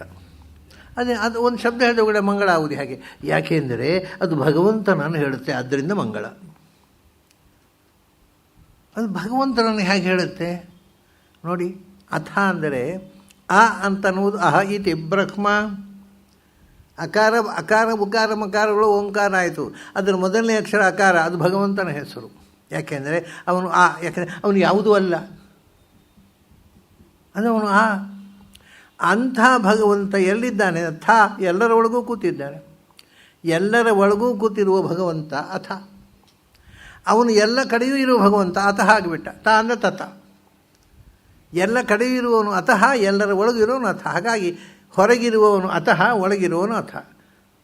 ಅಂತರ್ಬಹಿಷ್ಯ ತತ್ಸರ್ವಂ ವ್ಯಾಪ್ಯ ನಾರಾಯಣ. ಆದ್ದರಿಂದ ಈ ನೀವು ಅಥ ಅನ್ನುವಾಗ ಎಲ್ಲರ ಅಂತರ್ಯಾಮಿಯಾದ ಭಗವಂತನ ನೆನಪು ಬರಬೇಕು. ಆಗ ಅದು ಮಂಗಳಾಚರಣೆ ಆಗುತ್ತೆ. ಅಥ ಅಂದರೆ ಆಮೇಲೆ ಏನಿಲ್ಲ, ಮಂಗಳಾಚರಣೆ ಆಗೋಲ್ಲ. ಮಂಗಳಾಚರಣೆ ಆಗಬೇಕಾಗಿದ್ದರೆ ಈ ಅಥ ಅನ್ನೋ ಅರ್ಥ ನೆನಪಿರಬೇಕು. ಹಾಗೆಯೇ ತಥೌ ಪ್ರಾಣಾತ್ಮಕವು ಪ್ರೋಕ್ತವು ವ್ಯಾಪ್ತಿ ಸ್ಥಿತಿ ವಿಧಾಯಕವು. ಅತಃ ಅಂತ ಹೇಳಿದ ಕೂಡಲೇ ಆದ್ದರಿಂದ. ಈಗ ನೋಡಿ, ಅಥಾತೋ ಬ್ರಹ್ಮ ಜಿಜ್ಞಾಸ ಮೊದಲನೇ ಸೂತ್ರ. ಮೊದಲನೇ ಸೂತ್ರದಲ್ಲಿ ಆಮೇಲೆ ಆದ್ದರಿಂದ ಅಂದರೆ ಏನರ್ಥ? ನೀವು ಬೇರೆ ಯಾವುದಾದ್ರು ಭಾಷೆಯಲ್ಲಿ ಹೀಗೆ ಹೇಳಿಕ್ಕೆ ಬರುತ್ತಾ? ವೆರಿ ಬಿಗಿನಿಂಗ್ ಆಫ್ಟರ್ ವರ್ಡ್ಸ್ ಅಂದರೆ ವಾಟ್? ಯಾವುದರ ಅಂತರ? ಅಥ ಆಮೇಲೆ ಮೊದಲು ಏನು ಹೇಳಲಿಲ್ಲ, ಅವನ ಆಮೇಲೆ ಅಂದರೆ ಯಾವುದರ ಮೇಲೆ? ಅನಂತರ ಯಾವುದರ ಅನಂತರ? ಅಥವಾ ಆದ್ದರಿಂದ ಯಾವುದು? ಆದ್ದರಿಂದ ಮೊದಲು ಯಾವುದೋ ಬಂದಿದ್ದರೆ ಆದ್ದರಿಂದ ಅಂತ ಹೇಳಬೇಕು. ಸೊ ಪ್ರಪಂಚದ ಯಾವ ಭಾಷೆಯಲ್ಲೂ ಮೊದಲು after words and there four ಅಂತ ಹೇಳುವ ಹಾಗಿಲ್ಲ. ಸಂಸ್ಥೆಯಲ್ಲೇ ಹೇಳ್ತಾರೆ. ಯಾಕೆಂದರೆ ಅದು ಬರೀ ಆಫ್ಟರ್ ವರ್ಡ್ಸ್ ಅಲ್ಲ, ಬರೀ ದ್ಯಾರ್ ಫೋರ್ ಅಲ್ಲ, ಅದು ಭಗವಂತನ ಹೆಸರು. ಆದ್ದರಿಂದ ಮಂಗಲಾಚರಣೆ. ಬೇರೆ ಭಾಷೆಯಲ್ಲಿ ಆಫ್ಟರ್ ವರ್ಡ್ಸ್ ಅನ್ನೋದು ಮಂಗಳಾಚರಣೆ ಅಲ್ಲ, ದ್ಯಾರ್ ಫೋರ್ ಅನ್ನೋದು ಮಂಗಳಾಚರಣೆ ಅಲ್ಲ, ಅಥ ಅನ್ನೋದು ಮಂಗಳಾಚರಣೆ, ಅತಃ ಅನ್ನೋದು ಮಂಗಳಾಚರಣೆ. ಆದ್ದರಿಂದ ಅದು ಭಗವಂತನ ನಾಮ ಅಂತ. ಹಾಗೆ ನೋಡಿ, ಇಲ್ಲಿ ಬಹಳ ತಮಾಷೆ ಅಂದರೆ ಮೊದಲು ಅಥ ಅಂದರು, ಆಮೇಲೆ ಫಲಿತಸ್ತಥಾ ಅಂದರು. ತಥಾ ಅಂದರೆ ತಕಾರ ಅನ್ನೋದು ವ್ಯಾಪ್ತಿಯನ್ನು ಹೇಳೋದು, ಅದು ಥಕಾರ ಸ್ಥಿತಿಯನ್ನು, ವ್ಯಾಪ್ತಿ ಸ್ಥಿತಿ ವಿಧಾಯಕವು. ಎಲ್ಲ ಕಡೆಗೆ ವ್ಯಾಪ್ತನಾದವ, ಎಲ್ಲರೊಳಗಿರುವ, ಅದರಿಂದ ಅವನು ತಥಾ. ಇದು ಅಧ್ಯಾತ್ಮದ ಚಿಂತನೆ. ಪ್ರತಿಯೊಂದು ಅಕ್ಷರವನ್ನು ಭಗವಂತನ ಗುಣಗಾನಕ್ಕೆ ಪರವಾಗಿ ಅನುಸಂಧಾನ ಮಾಡುವುದೇ ಫಿಲಾಸಫಿ. ಅದಕ್ಕೆ ಬೇರೆ ಅರ್ಥ ಮಾಡಲಿಕ್ಕೆ ನಿಮಗೆ ಡಿಕ್ಷನರಿ ಇದೆ, ಅದಕ್ಕೆ ಫಿಲಾಸಫಿ ಬೇಡ. ಆಮೇಲೆ ಫಲಿತಸ್ತಥಾ, ಸ್ತಂಭ ಆಗಿ ಅಂದರೆ ನಿಶ್ಚಲವಾದ ಸ್ಥಿತಿಯಿಂದ ತಪಸ್ಸು ಮಾಡಿದ.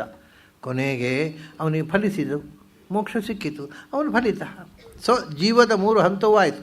ಮೊದಲು ಬ್ರಹ್ಮಾಧ್ಯಯನ ವೇದಾಧ್ಯಯನ ಮಾಡಿದ, ಅಲ್ಲಿಂದ ತಪಸ್ಸು ಮಾಡಿದ ಸ್ತಬ್ಧನಾಗಿ, ಅಲ್ಲಿಂದ ಫಲ ಪಡೆದ, ಮೋಕ್ಷಕ್ಕೆ ಹೋದ. ಈ 3 ಹಂತದಲ್ಲಿರ್ತಕ್ಕವನ ಒಳಗೂ ಇಂತು ಅವನ ಮೋಕ್ಷದಲ್ಲಿಯೂ ನೇಮಿಸುವವನೇ, ತಪಸ್ಸು ಮಾಡುವಾಗ ನೇಮಿಸುವವನೇ, ಎಲ್ಲ ಅವನೇ. ಇನ್ನೊಂದು ತಮಾಷೆ ಗೊತ್ತಾ? ಸಂಸ್ಕೃತದಲ್ಲಿ ಫಲ ಅನ್ನುವುದಕ್ಕೆ ಯುದ್ಧಕ್ಕೆ ಸಂಬಂಧಪಟ್ಟು ಬೇರೆ ಅರ್ಥ ಇದೆ, ಪ್ರಾಯ ಯಾರಿಗೂ ಗೊತ್ತಿಲ್ಲದ ಅರ್ಥ ಇದೆ. ಈ ಬಾಣದ ಕೊನೆಯ ಚೂಪು ಉಂಟಲ್ವ, ಶಂಕು, ಅದಕ್ಕೆ ಫಲ ಅಂತ ಹೇಳೋದು ಸಂಸ್ಕೃತದಲ್ಲಿ. ಆಮೇಲೆ ಕತ್ತಿ ಯುದ್ಧ ಮಾಡೋರ ಕೈಯಲ್ಲಿ ಗುರಾಣಿ ಹಿಡ್ಕೊಳ್ತಾರಲ್ಲ, ಚರ್ಮ, ಅದಕ್ಕೂ ಫಲ ಅಂತ ಹೆಸರು. ಅದರಿಂದ ಚರ್ಮ ಹಿಡಿದು, ಬಾಣ ಹಿಡಿದು ಶತ್ರುಗಳನ್ನು ಯುದ್ಧ ಮಾಡಿದ ಎಲ್ಲ ರೂಪಗಳು ಫಲಿತ ರೂಪಗಳು. ರಾಮ ಫಲಿತ, ಯಾಕೆಂದರೆ ಬಿಲ್ಲು ಬಾಣ ಹಿಡ್ಕೊಂಡು ಯುದ್ಧ ಮಾಡಿದ. ಪರಶುರಾಮ ಫಲಿತ, ಬಿಲ್ಲು ಬಾಣ ಹಿಡಿದು ಯುದ್ಧ ಮಾಡಿದ. ಕೃಷ್ಣ ಬಿಲ್ಲು ಬಾಣ ಹಿಡಿದು ಯುದ್ಧ ಮಾಡಿದ. ಅವರೆಲ್ಲರೂ ಫಲಿತ ರೂಪಗಳೇ. ಕತ್ತಿ ಹಿಡಿದು ಗುರಾಣಿ ಹಿಡ್ಕೊಂಡ್ರೆ ಅದು ಫಲಿತವೇ. ಫಲ ಅಂದರೆ ಗುರಾಣಿ, ಫಲ ಅಂದರೆ ಚಂಚು, ಬಾಣದ ತುದಿ, ಆ ಮೊನೆ. ಹಾಗೆ ಅದು ಬೇರೆ ಬೇರೆ ಅವತಾರಗಳ ಕಥೆಯನ್ನು ಹೇಳುತ್ತೆ. ಸಾಧನೆಯ ಫಲವನ್ನು ಹೊಂದಿದ ಮೋಕ್ಷದಲ್ಲಿ ಇರತಕ್ಕ ಫಲಿತರಿದ್ದಾರಲ್ಲ, ಅವರೊಳಗೆ ಅಂತರ್ಯಾಮಿಯಾಗಿರುವವನು, ಅವರ ನಿಯಾಮಕನು ಅವನೇ. ಬರೀ ಇದು ಮನುಷ್ಯರ ಸಾಧನೆ ತಪಸ್ಸು ಎಲ್ಲ ಆಯಿತು ಅಷ್ಟೇ ಅಲ್ಲಪ್ಪ. ಅನಡ್ವಾನ್ ರೋಹಿತಶ್ಚೈವ, ರೋಹಿತ ಉಚ್ಛಿಷ್ಟ. ಅನಡ್ವಾನ್ ಅಂದರೆ ಗೂಳಿ ಪ್ರಾಣಿಗಳ, ಅದು ಎಂತಹದ್ದು? ಅನಡ್ವಾನ್ ಅಂದರೆ ಸಾಮಾನ್ಯ ಗೂಳಿ ಅಂದರೆ ಹೋರಾಡುವ ನೇಚರ್ನ ಗೂಳಿ. ಆ ಅನಡ್ವ ಅನ್ನುವ ಶಬ್ದದಲ್ಲಿ ಪೌರುಷ ಇದೆ. ರೋಹಿತ ಅನ್ನುವಲ್ಲಿ ಮಾರ್ಧವ ಇದೆ. ರೋಹಿತ ಅಂದರೆ ಜಿಂಕೆ ಅದು ನೋಡಲಿಕ್ಕೆ ಸುಂದರವಾದ ಹೆಣ್ಣನ್ನು ಪ್ರತಿನಿಧಿಸುವಂಥ ಪ್ರಾಣಿ. ಅನಡ್ವ ಅನ್ನೋದು ಗಂಡಿನ ಪೌರುಷವನ್ನು ಪ್ರತಿನಿಧಿಸುವ ಪ್ರಾಣಿ. ಅವನೇ ಗೂಳಿ, ಅವನೇ ಜಿಂಕೆ. ಏನಪ್ಪ ಇದು? ಅದೇ ಗೂಡಿಯವರೆಗಿದ್ದು ಗೂಡಿಗೆ ಆ ಪೌರುಷ ಕೊಟ್ಟವನು ಅವನೇ, ಜಿಂಕೆ ಒಳಗಿದ್ದು ಆ ಚೆಲುವು ಕೊಟ್ಟವನು ಅವನೇ. ಅಷ್ಟೇ ಅಲ್ಲ, ಅನದ್ವ ಅನ್ನೋದು ಉಚ್ಛಿಷ್ಟ ಅಂದರೆ ಇದೆಲ್ಲ ಬಿಟ್ಟು ಅನಂತರ ಉಳಿದದ್ದು ಎಲ್ಲವೂ ಅವನೇ. ಎಲ್ಲದರ ಒಳಗಿದ್ದು ಎಲ್ಲ ಶಕ್ತಿಯನ್ನು ಕೊಡುವವನು ಅವನು. ಈಗ ಈ ಶಬ್ದಗಳು ಭಗವಂತನ ಹೆಸರಾಗೋದು ಯಾಗೊತ್ತುಂಟು. ಅನಡ್ವಾನ್ ಅಂದರೆ ಏನು? ಗೂಳಿ ಅಂತ ಹೇಳ್ತೇವೆ ನಾವು ಅರ್ಥ. ಗೂಳಿಗೆ ಯಾಕೆ ಅನಡ್ವಾನ್ ಅಂತ ಹೆಸರು? ಅದು ಗೊತ್ತಿರಬೇಕು. ಈಗ ಗೊತ್ತಿರೋದಿಲ್ಲ ಜನರಿಗೆ. ಅನಡ್ವಾನ್ ಅಂದರೆ ಗೂಳಿ ಅಷ್ಟೇ. ಯಾಕೆ? ಯಾರಿಗೊತ್ತು? ಅನಡ್ವಾನ್ ಅಂದರೆ ಅನ ಅಂದರೆ ಅದು ವಿಸರ್ಗ ಲೋಪ ಆಗಿದೆ. ಅನ ಅಂದರೆ ಗಾಡಿ. ಅದನ್ನು ಅನಹ ವಹತೀತಿ ಅನಡ್ವಾನ್ ಅಂತ. ಗಾಡಿ ಎಳೆಯುವಂಥ ಪ್ರಾಣಿ ಅಂತ ಅನಡ್ವಾನ್ ಅಂದರೆ. ಅದು ಶಬ್ದದ ಎಟಿಮಾಲಜಿ. ಯಾವುದು ಗಾಡಿ ಎಳೆಯುತ್ತೋ ಅದು ಅನಡ್ವಾನ್. ಈ ಭಗವಂತ ಈ ಶರೀರಂ ರಥಮೇವ ಚ, ಈ ಗಾಡಿ ಎಳೆಯುವುದು ಅವನೇ ಅಲ್ವ. ಸೊ ಅವನು ನಿಜವಾದ ಅನಡ್ವಾನ್. ಈ ಶರೀರ ಎಂಬ ಗಾಡಿಯನ್ನು ಅವನೇ ಹೇಳ್ಕೊಂಡು ಹೋಗೋದು, ಇಳಿದು ಬಿದ್ದು ಹೋಗುತ್ತೆ ಇದು. ಹಾಗಾಗಿ ಅನಡ್ವಾನ್ ಅನ್ನುವ ಶಬ್ದ ನೀವು ಮೆಡಿಟೇಷನ್ನಲ್ಲಿ ಭಗವಂತನ ಪರವಾಗಿ ಚಿಂತನೆ ಮಾಡಿ. ಆವಾಗ ಬರೇ ಗೂಳಿಯಲ್ಲ, ಪ್ರಪಂಚದಲ್ಲಿ ಎಲ್ಲ ಪ್ರಾಣಿಗಳ ಒಳಗಿರುವುದು ಅವನು ಗೊತ್ತಾಗುತ್ತೆ. ಇದು ಉಗ್ರವಾದ ಮುಖ ಆಯಿತು. ಸೌಮ್ಯಕ್ಕೆ ಬನ್ನಿ. ರೋಹಿತ ಅಂದರೆ ಕೆಂಪು ಅಂತ ಅದಕ್ಕೆ ಶಬ್ದದ ಅರ್ಥ. ಒಂದು ಪ್ರಾಣಿವಾಚಕವಾಗುವಾಗ ಜಿಂಕೆಗೆ ರೋಹಿತ ಅಂತಾರೆ. ರೋಹಿತ ಜಿಂಕೆ ಒಳಗಿದ್ದು ಜಿಂಕೆಗೆ ಸೌಂದರ್ಯ ಕೊಟ್ಟವನು ಅವನು.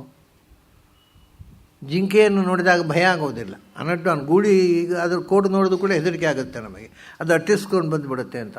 ಆ ಅಟ್ಟಿಸಿಕೊಂಡು ಬರುವ ಗೂಳಿಯನ್ನು ಸೃಷ್ಟಿಸಿದವನೇ ನೋಡಿದರೆ ಕಣ್ಮನಗಳನ್ನು ಸೆಳೆಯುವ ಜಿಂಕೆಯನ್ನು ಸೃಷ್ಟಿಸಿದ. ಅದರೊಳಗೆ ಜಿಂಕೆಯಾಗಿ ಕೂತ.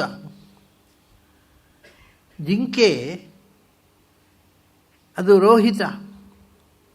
ರೋಹಿತ ಅಂದರೆ ಅದು ನಮಗೆ ಅದನ್ನು ನೋಡಿದಾಗ ಒಳಗಿನಿಂದ ಅದು ಹಿತ ಅನ್ನಿಸುತ್ತೆ.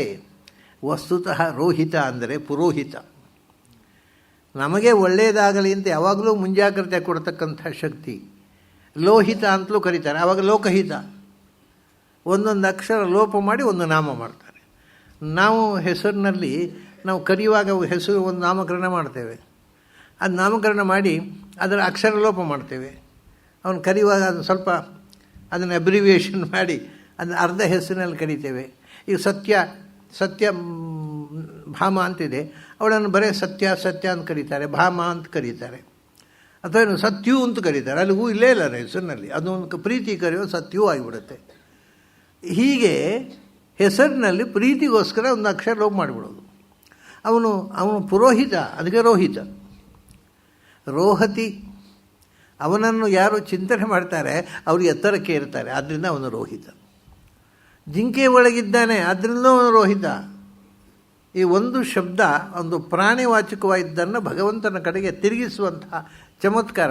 ಆಮೇಲೆ ಹೇಳಿದರು ಅದಷ್ಟೇ ಅಲ್ಲ, ಅವನು ಉಚ್ಛಿಷ್ಟ ಅಂದರು. ಕೊನೆಯ ಶಬ್ದ ಭಯಾನಕ. ದೇವರು ಉಚ್ಛಿಷ್ಟಪ್ಪ. ಹಾಗಂದ್ರೆ ಏನು? ಉಚ್ಛಿಷ್ಟ ಅಂದರೆ ಈಗ ಇಲ್ಲಿ ಏನೇನು ಹೇಳಿದ್ದೇವೆ ಅದು ಅಲ್ಲದೆ ಅವಶಿಷ್ಟ.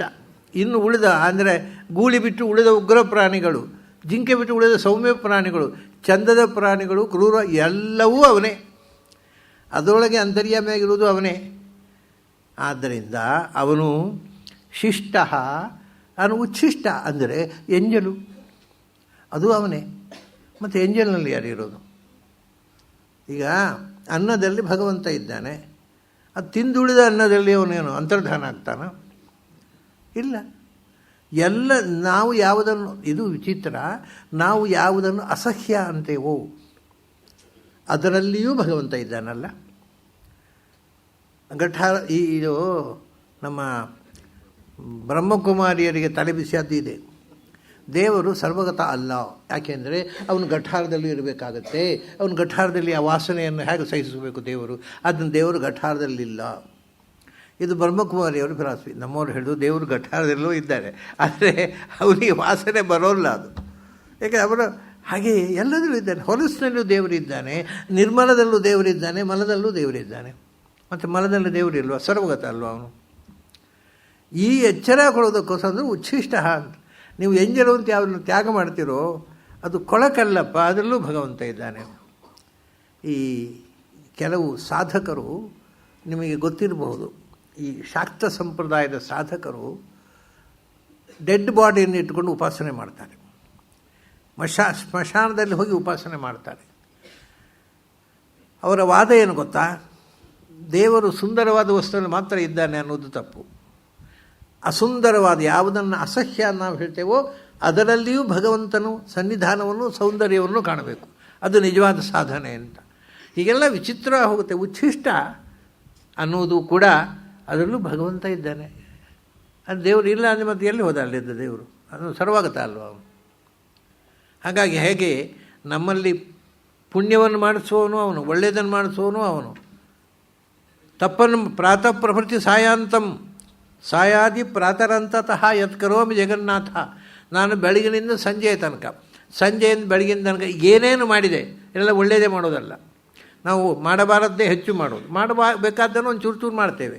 ಆದರೆ ಬೆಳಗಿನಿಂದ ಸಂಜೆಯ ತನಕ, ಸಂಜೆಯಿಂದ ಬೆಳಗಿನ ತನಕ ನಾನು ಏನೇನು ಮಾಡಿದೆ ತದಸ್ತು ತವ ಪೂಜನಂ, ಅದು ನೀನು ಮಾಡಿಸಿದ್ದು ನಿನಗೆ ಅರ್ಪಿತ. ಇದು ಫಿಲಾಸಫಿ. ಹಾಗಾಗಿ ನೀವು ಅಸಹ್ಯದಲ್ಲಿಯೂ ಕ್ರೂರದಲ್ಲಿಯೂ ಎಂಜಲಿನಲ್ಲಿಯೂ ಯಾವುದನ್ನು ನೀವು ಮೈಲಿಗೆ ಅಂತ ಹೇಳ್ತೀರೋ ಅದರಲ್ಲಿಯೂ, ಅದಕ್ಕೆ ನೀವು ಯೋಚನೆ ಮಾಡಿದರೆ ಮೈಲಿಗೆ ಅಂತ ವಸ್ತುವೇ ಇಲ್ಲ ಪ್ರಪಂಚದಲ್ಲಿ. ನೀವು ಅದರಲ್ಲಿ ಯಾವಾಗ ಭಗವಂತನನ್ನು ಕಾಣ್ತೀರೋ ಆವಾಗ ಅದು ಮಡಿಯಾಗಿಬಿಡುತ್ತೆ. ಯಾವುದು ಮೈಲಿಗೆ ಅಂತ ಅನ್ನೋದನ್ನು ಹೇಳಿಕ್ಕೆ ಬರೋದಿಲ್ಲ. ಭಗವಂತನ ಅನುಸಂಧಾನ ಆದಾಗ ನಮ್ಮ ಇಡೀ ಕಾನ್ಸೆಪ್ಟು ತಿರುಮುರುವಾಗಿಬಿಡುತ್ತೆ. ಏನೋ ತಿಳ್ಕೊಂಡಿದ್ದೆವು, ಏನೋ ಆಗೋಯ್ತು. ಅದು ಕೆಟ್ಟದ್ದು ಅಂತ ತಿಳ್ಕೊಂಡಿದ್ದೆವು, ಅಲ್ಲಿಯೂ ಭಗವಂತ ಇದ್ದಾನೆ ಅಂದರೆ ದ್ವೇಷ ಮಾಡೋದು ಹೇಗೆ ಅದನ್ನು? ಅದಕ್ಕೆ ಪಂಡಿತಾ ಸಮದರ್ಶಿನಃ ಅಂತ ಗೀತೆಯಲ್ಲಿ ಹೇಳಿದ್ರು. ಶುನಿಚ ಇವ ಶ್ವಪಾಕೇಚ ಪಂಡಿತ. ಕೆಟ್ಟದ್ದರಲ್ಲಿ ನೀವು ಒಳ್ಳೆಯ ವಿದ್ವಾಂಸರಲ್ಲಿ ಮಾತ್ರ ದೇವರಿರೋದು, ನಾಯಿಯಲ್ಲಿ ಇಲ್ವಾ ಅಂತ ಕೇಳಿದ ಕೃಷ್ಣ. ಯಾಕೆಂದರೆ ಅಹಂ ವೈ ಶ್ವ ನರೋ ಭೂತ್ವ, ನಾನೇ ನಾಯಿಯೊಳಗೆ ನಾಯಿಯಾಗಿ ಮನುಷ್ಯಾಗಿರೋ ನಾನೇ. ಹಾಗಾಗಿ ಯಾವುದು ಕೆಟ್ಟದು, ಯಾವುದು ಅಸಹ್ಯ? ಎಲ್ಲೆಡೆ ಭಗವಂತನನ್ನು ಕಂಡವನಿಗೆ ಕೆಟ್ಟದು ಅಸಹ್ಯ ಅನ್ನೋದೇ ಇಲ್ಲ. ಅದನ್ನು ಉಚ್ಛಿಷ್ಟ. ಅದಕ್ಕೆ ಮತ್ತೊಂದು ಅರ್ಥ ಹೇಳಿ ನಾನು. ಉಚ್ಛಿಷ್ಟ ಇಲ್ಲಿ ಹೇಳಿದವುಗಳಿಗಿಂತ ಅವಶಿಷ್ಟವಾದ ಉಳಿದ ಎಲ್ಲವೂ, ಎಲ್ಲ ಪ್ರಾಣಿ, ಎಲ್ಲ ಮನುಷ್ಯ, ಅವನ ಎಲ್ಲ ಸಾಧನೆ, ಅದರ ಹಿಂದೆ ನಿಯಾಮಕ ಶಕ್ತಿಯಾಗಿರುವನು ಭಗವಂತ ಅಂತ ಪಠ್ಯತೆ ಬಹುವಿಸ್ತರೆ. ಹೀಗೆ ಶಾಸ್ತ್ರದಲ್ಲಿ ಹೇಳ್ತಾರೆ ಅಂತ ಈ ಉಪನಿಷತ್ತು ಹೇಳೋದಷ್ಟೇ. ಇತಿ ಪಠ್ಯತೆ, ಎಲ್ಲ ವಸ್ತುಗಳ ಒಳಗೂ ಭಗವಂತ ಇರುವುದು. ಆದ್ದರಿಂದ ಆ ಎಲ್ಲ ವಸ್ತುಗಳ ಅಂತರ್ಯಾಮಿಯಾದ ಭಗವಂತನೇ ಎಲ್ಲ ಶಬ್ದಗಳಿಗೂ ವಾಚ್ಯ. ಅವನ ಹೆಸರೇ, ಅವನ ಹೆಸರು ಅಲ್ಲದ ಶಬ್ದವೇ ಇಲ್ಲ ಪ್ರಪಂಚದಲ್ಲಿ. ಅದನ್ನು every word is N epithet of god ಅಂತ. ಯಾವ ಶಬ್ದ ಬೇಕಾದ್ರೆ ತಗೊಳ್ಳಿ, ಅದಕ್ಕೆ ಅದು ಭಗವಂತನ ಹೆಸರು. ಅದು ಎಲ್ಲಿ ಹೇಳಿದ್ದಾರೆ ರೀ? ನಾವು ಓದಿದ ಪುಸ್ತಕಗಳೆಲ್ಲ ಇದ್ದಾರೆ ವೇದದಲ್ಲಿ. ಬಹುವಿಸ್ತರೆ ಎಂದರು. ನೀವು ಓದಿದ್ದು ಸ್ವಲ್ಪ, ಅನಂತ ಇದೆ ವೇದ. ಸಿಕ್ಕಿದ್ದು ಸ್ವಲ್ಪ, ಸಿಗದೇ ಇದ್ದದ್ದಿದೆ. ಸಿಕ್ಕಿದ್ದರಲ್ಲೂ ಸ್ವಲ್ಪ ನಾವು ಓದಿದ್ದು. ನಾವು ಸಿಕ್ಕಿದ್ದೇ ಸ್ವಲ್ಪ, ಉಳಿದಲ್ಲಿ ಹೋಗಿಬಿಟ್ಟಿದೆ. ಯಾಕೆಂದರೆ ನೋಡಿ, ಒಟ್ಟಿಗೆ ವೇದ ಶಾಖೆಗಳು ಎಷ್ಟಿದ್ದವು ಹಿಂದೆ? 24 ಋಗ್ವೇದ ಶಾಖೆಗಳು, ಸಂಹಿತೆಗಳು. ಆಮೇಲೆ 101 ಯಜುರ್ವೇದ, 125 ಆಯಿತಾ? 1000 ಸಾಮಶಾಖೆ, 1125 ಆಯಿತಾ? 12 ಅಥರ್ವ ಶಾಖೆ, 1137 ಆಯಿತು. ಈಗ ಎಷ್ಟಿದೆ ಇದರಲ್ಲಿ? ಈಗೊಂದು 10-12 ಉಳಿದಿದೆ. ಹಾಗಾದರೆ ಹೋದದ್ದೆಷ್ಟು, ಉಳಿದದ್ದೆಷ್ಟು? ಈ 10-12 ಈಗ ಉಳಿದಿರೋದು. 1137 ವೇದಿಕ್ ಟೆಕ್ಸ್ಟ್ನಲ್ಲಿ ಉಳಿದಿರೋದು 10-12. ಉಳಿದು ಹೋಯ್ತಾ?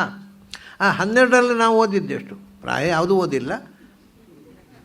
ಮತ್ತು ಹಾಗಾದರೆ ಬಹುವಿಸ್ತರೇ ಇಷ್ಟು ಅಪಾರವಾದಂಥ ವೈದಿಕ ವಾಂಗ್ಮಯದ ಸಾಗರದಲ್ಲಿ ನೀನು ಸುಮ್ಮನೆ ಅದರ ಕಡಲ ತೀರದಲ್ಲಿ ಕೂತು ತೆರೆ ಬರುವುದನ್ನು ನೋಡಿ ದೂರ ನಿಂತವ, ಇಳಿಲೇ ಇಲ್ಲ ಗಳಿಗೆ. ಆದ್ದರಿಂದ ಬಹುವಿಸ್ತರೇ ಪಠ್ಯತೆ. ಅಂಥ ಅಪರಂಪಾರವಾದ ಕಡಲಿ ಇಳಿ, ಆಗ ಗೊತ್ತಾಗುತ್ತೆ ಎಲ್ಲವೂ ದೇವರ ಹೆಸರು. ದೇವರ ಹೆಸರು ಅಂದರೆ ಶಬ್ದವೇ ಇಲ್ಲ. ಅದು ಒಂದೊಂದು ಶಬ್ದ ಒಂದೊಂದು ಕ್ವಾಲಿಟಿಯನ್ನು ಹೇಳ್ತಾರೆ. ಅದಕ್ಕೆ ವೇದದಲ್ಲಿ ದೇವರನ್ನು ಅಗ್ನಿಯಿಂದ ಕರೆದು ಅಗ್ನಿಮೀಡೆ ಪುರೋಹಿತಂ.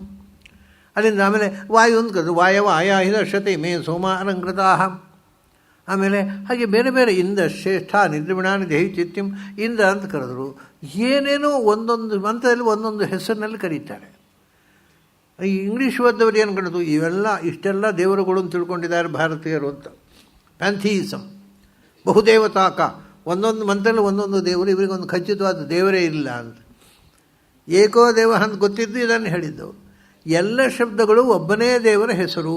ಅದನ್ನು ಮುಂದೆ ಭಾಳ ಅದ್ಭುತವಾಗಿ ಹೇಳಿದ್ದಾರೆ ಮುಂದಿನ ಮಂತ್ರದಲ್ಲಿ. ಹೀಗೆ ಪಠ್ಯತೆ ಬಹುವಿಸ್ತರೆ, ಅತ್ಯಂತ ವಿಸ್ತೃತವಾದ ಅಪರಂಪರವಾದಂಥ ವೈದಿಕ ಸಾಹಿತ್ಯ ಇದೆ. ಅದನ್ನೆಲ್ಲ ಓದಿದರೆ ಈ ಎಲ್ಲ ಹೆಸರು ದೇವರ ಹೆಸರು.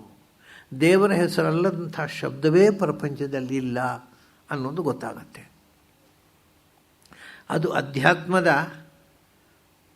ಅಧ್ಯಾತ್ಮದ ಕೊನೆ ಮಜಲದು. ಲೌಕಿಕವಾದ ವ್ಯವಹಾರಗಳನ್ನೆಲ್ಲ ಮೀರಿ ನಿಂತು ಮಾಡತಕ್ಕಂಥ ಸಾಧನೆ ಅದು. ಆವಾಗ ನಿಮಗೆ ಲೌಕಿಕವಾದ ಅದನ್ನೇ ಸ್ತುತಿಸ್ತುವಾಗಿಂದ್ರಿಯವೃತ್ತಿರಸ್ತು. ಮಾತಾಡಿದ್ದೆಲ್ಲ ದೇವರ ಹೆಸರು ನಾಮವಾಗಲಿ. ಹೇಗೆಂದರೆ ಅದು ಪೂರ್ತಿ ಭಗವತ್ಪರವಾಗಿ ಲೋಕದ ಯಾರನ್ನೋ ಒಬ್ಬರನ್ನು ಬೈತಾ ಇರ್ತೇವೆ ನಾವು, ನಮಗೆ ಬೈಗಳು. ಅದು ದೇವರಿಗೆ ಸ್ತೋತ್ರ, ಬೈಗಳಾಗಲ್ಲ. ಯಾಕೆಂದರೆ ಅದು ಎಲ್ಲವೂ ದೇವರ ನಾಮವಾಗಿಬಿಟ್ರೆ. ಯಜುರ್ವೇದದಲ್ಲಿ ಇದು ವಿಶೇಷವಾದ ಸಂಗತಿ. ಋಗ್ವೇದ ಅನ್ನೋದು ಭಗವಂತನನ್ನು ಬೇರೆ ಬೇರೆ ಶಬ್ದಗಳಿಂದ ಸ್ತೋತ್ರ ಮಾಡುತ್ತೆ. ಅದನ್ನು ಋಗ್ವೇದ ಸಂಬಂಧ. ಋಗ್ವೇದ ಓದಿದಾಗ ಏನೇನು ಹೆಸರಿನಿಂದ ದೇವರನ್ನು ಸ್ತೋತ್ರ ಮಾಡಿದಾರಪ್ಪ ಅಂತ ಗಾಬರಿ ಆಗುತ್ತೆ.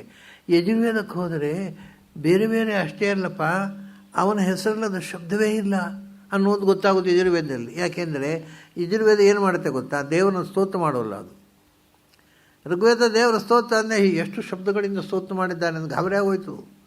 ಅಲ್ಲಿಂದ ಯಜುರ್ವೇದಕ್ಕೆ ಬಂದರೆ ಅದು ಕರ್ಮವನ್ನು ಹೇಳುತ್ತೆ. ಅದು ದೇವರ ಹೆಸರಾಗೋದು ಹೇಗೆ? ಅದು ದೇವರ ಹೆಸರಾಯಿತು ಅಲ್ಲಿ ಬರುವಾಗ. ಕರ್ಮವಾಚಕ ಶಬ್ದ ಅದು ದೇವರ ಹೆಸರು. ವಸಂತೆ ವಸಂತೆ ಜ್ಯೋತಿಷ ಆಯಜೇತ.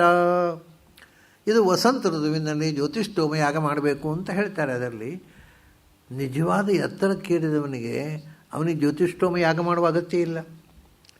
ಜ್ಯೋತಿಷ್ಠೋಮ ಯಾಗ ಮಾಡೋದು ಯಾಕೆ? ಸ್ವರ್ಗ ಕಾಮೋ ಯಜೇತ ಅಂತ. ಸ್ವರ್ಗ ಬೇಕು ಅಂದರೆ ಭಗವಂತನನ್ನು ಸಾಕ್ಷಾತ್ಕರಿಸಿಕೊಂಡವನಿಗೆ ಸ್ವರ್ಗ ಯಾಕೆ ಬೇಕು? ಅವನು ಭಗವಂತನ ಹತ್ರ ಹೋಗುವ.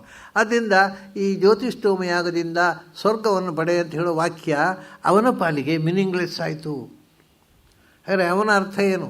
ಇದೇ ಒಂದೇ ಟೆಕ್ಸ್ಟು ಬೇರೆ ಬೇರೆ ಕ್ಲಾಸಿಗೆ ಹೋಗೋ ಅರ್ಥ ಬೇರೆ ಆಗ್ತಾ ಹೋಗೋದು. ಆವಾಗ ಅವನಿಗೆ ಆ ಇಡೀ ಮಂತ್ರ ಯಾವ ಕರ್ಮವನ್ನು ಹೇಳೋಲ್ಲ. ವಸಂತೆ, ಓ ಹೌದಲ್ಲ, ನಾವು ಕೂಡ ವಸಂತಿ ಅಂತ ಹೆಸರು ಇಡ್ತೇವೆ. ಅದು ಹೆಸರು. ಅದು ಹೇ ವಸಂತಿಯೇ, ಅದು ಹೆಸರು. ನಮಗೂ ಗೊತ್ತಿದೆ, ಇದು ನಾವು ವಸಂತಿ ಅಂತ ಹೆಸರು ಹಾಕಿಡ್ತೇವೆ. ಅದು ಕ್ರಿಯಾಪದ ಆಗಿದ್ದರೆ ಅಥವಾ ಏನಾಗಿದ್ದರೆ, ವಸಂತ ಋತುವಾಗಿದ್ದರೆ ವಸಂತ ಋತುವಿನಿಂದ ವಸಂತಿ ಅಂತ ಹೆಸರು ಹಾಕಿಡ್ತೇವೆ. ನಮಗೆ ಗೊತ್ತಿಲ್ಲದೆಯೇ ಸುಪ್ತ ಪ್ರಜ್ಞೆಯಲ್ಲಿ ಗೊತ್ತಿದೆ ನೋಡಿ ಅದು ಹೆಸರು ಅಂತ. ಏ ವಸಂತಿಯೇ ಅಂತ ಅವನು ಜ್ಞಾನಿ ಸಂಬೋಧನೆ ಮಾಡೋದು ದೇವರನ್ನು. ಯಾಕೆ ವಸಂತ? ತಥಾ, ವಸನ್ ಎಲ್ಲದರ ಒಳಗೆ ವಾಸ ಮಾಡಿ, ತತಃ ಎಲ್ಲ ಕಡೆ ತುಂಬಿರುವವ ಅವನು. ತಥಾ ಆದ್ದರಿಂದ ವಸಂತಿ ಅವನು.